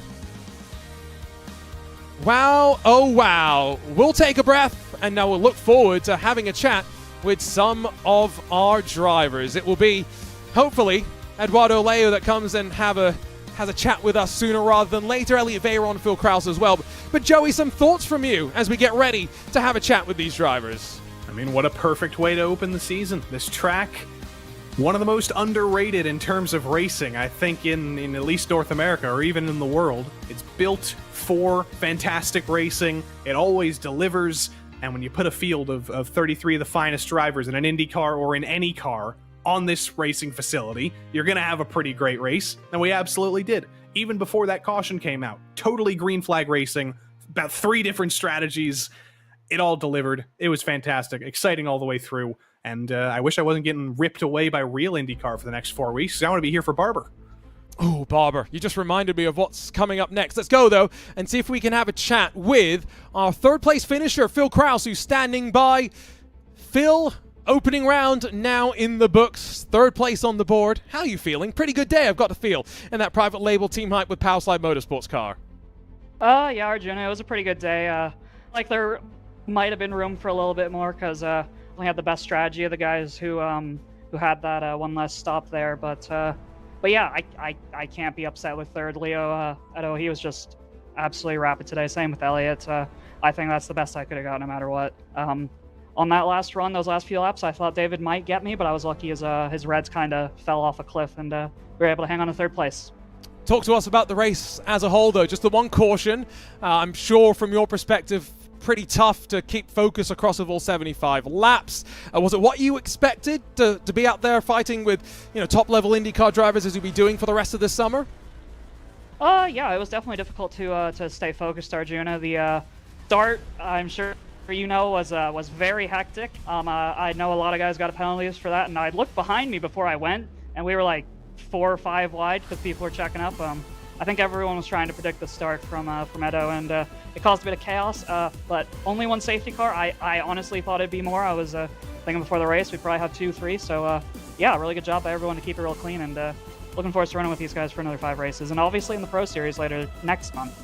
Barber up next. Joey just reminded me of that. How are you feeling about going over there? It's a couple of weeks away.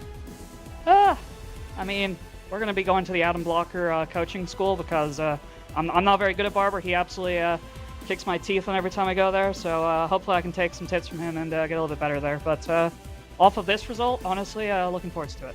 Well, we'll see you in a couple of weeks' time. Phil, congratulations on third, and best of luck for the preparation and the build-up to our trip to the Alabama roller coaster. Yep, cheers, Arjuna.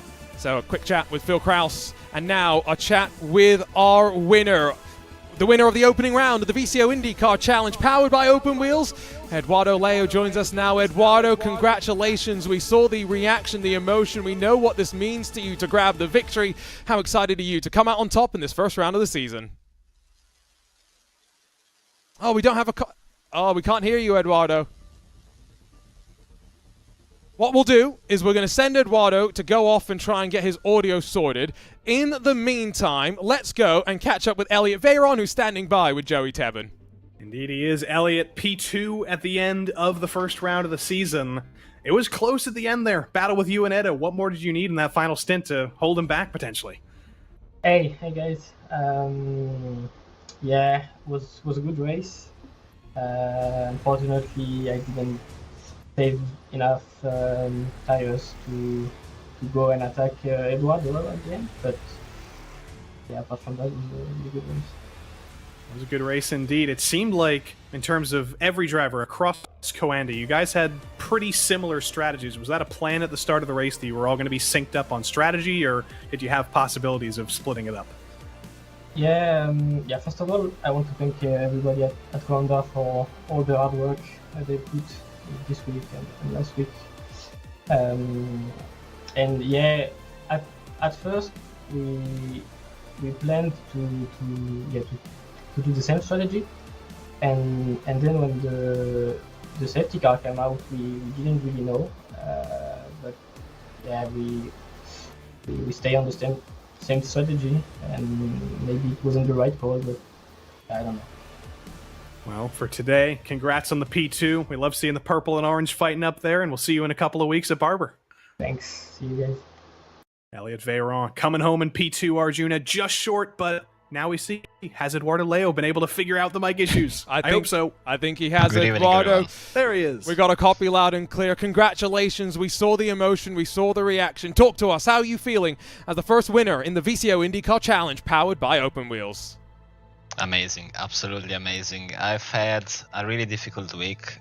Just last Sunday I did a karting race and it went pretty badly, so I really needed some success, at least in the sim. Just out of words, really. I played everything to perfection. The practice was incredible. I managed to get everything sorted perfectly. The setup felt amazing. The car out there was simply perfect, and yeah, only thing that managed to throw me out really was the safety car that kind of abrupted my plans. But apart from that, really it has been an amazing race at the pace all along. Just had to pull one overtake on Elliott that fortunately he made it easy for me, so yeah, just super happy. Talk to me what went through your mind through the caution as well. We briefly mentioned on the broadcast, Altus Esports, the road team slightly splintering up. What help were you having in your ear? Did you have someone telling you to pit or not pit, or were you making all of those decisions by yourself? Oh no, absolutely. I was all alone because it didn't sort a spotter for me. Honestly, now that I think of it, it was quite stupid. So probably next race I will prepare better. But apart from that, I was just thinking what could happen. Really, I wasn't thinking that a caution could happen, like in the middle of the race. I thought about it at the start and at the end of the race because it was the most likely scenario. But really, it was kind of a weird safety car. I guess don't know what happened there, but I saw a car spinning off the first chicane, so I guess maybe that was all along. But managed to work it pretty well. There was nothing strange to do. We just stayed out on track and managed to get the restart done pretty safely. Talk to me as well about next week. What's going through your mind? Because you head out to London to the Prodigy Draft with the hopes and the dream of signing a real racing contract to race a Radical SR1 in the Prodigy 3 Racing Series later this year. How excited are you? Are you ready? Are you nervous? A little bit, absolutely. I think this Saturday was great already. Hopefully I'm gonna have another great Saturday next one as I'm heading to London. I can't wait. Well, I'll see you in London. Looking forward to it, Eduardo. Congratulations on a great victory to open up the season. Can't wait to see what you do for the rest of this year. Thank you. See you for the next race and in London. Eduardo Leo, winner of the opening round of the VCO IndyCar Challenge. And oh boy, all roads lead to the Alabama roller coaster on July 20th. Same time, same place. RaceBot TV, VCO Esports at 4:10 p.m. UTC for the qualifying coverage. And boy, if today was exciting, Joey, I can't even imagine what we're in for when we make our way to Alabama.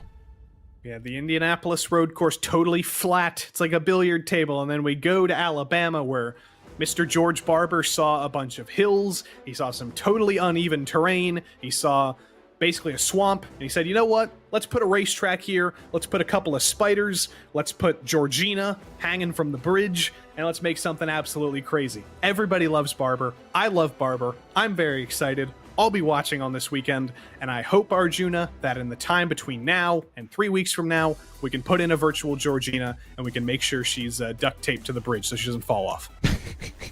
Hopefully no such drama like that. Don't forget we've got a busy schedule, of course. Once we get back going, it's a couple of weeks off though before, on the 20th of July, we will be back in action. And then after our trip to Barber, ovals come into center stage. So much to look forward to. And what an opening round of this VCO IndyCar Challenge powered by Open Wheels. For our team behind the scenes, thank you so much for joining us. Can't wait to do this all over again in a couple of weeks' time. Eduardo Leo leaves the racing capital of the world as the opening round winner. Plenty of other drivers leave with stories to be told. Hopes to maybe look forward to round two to achieve, or maybe something to try and get revenge for in terms of a disappointing effort. Can't wait for you to join us from Barber. For Joey Tebben alongside myself, Arjuna Kankipati, we'll see you next time. So long from the racing capital of the world.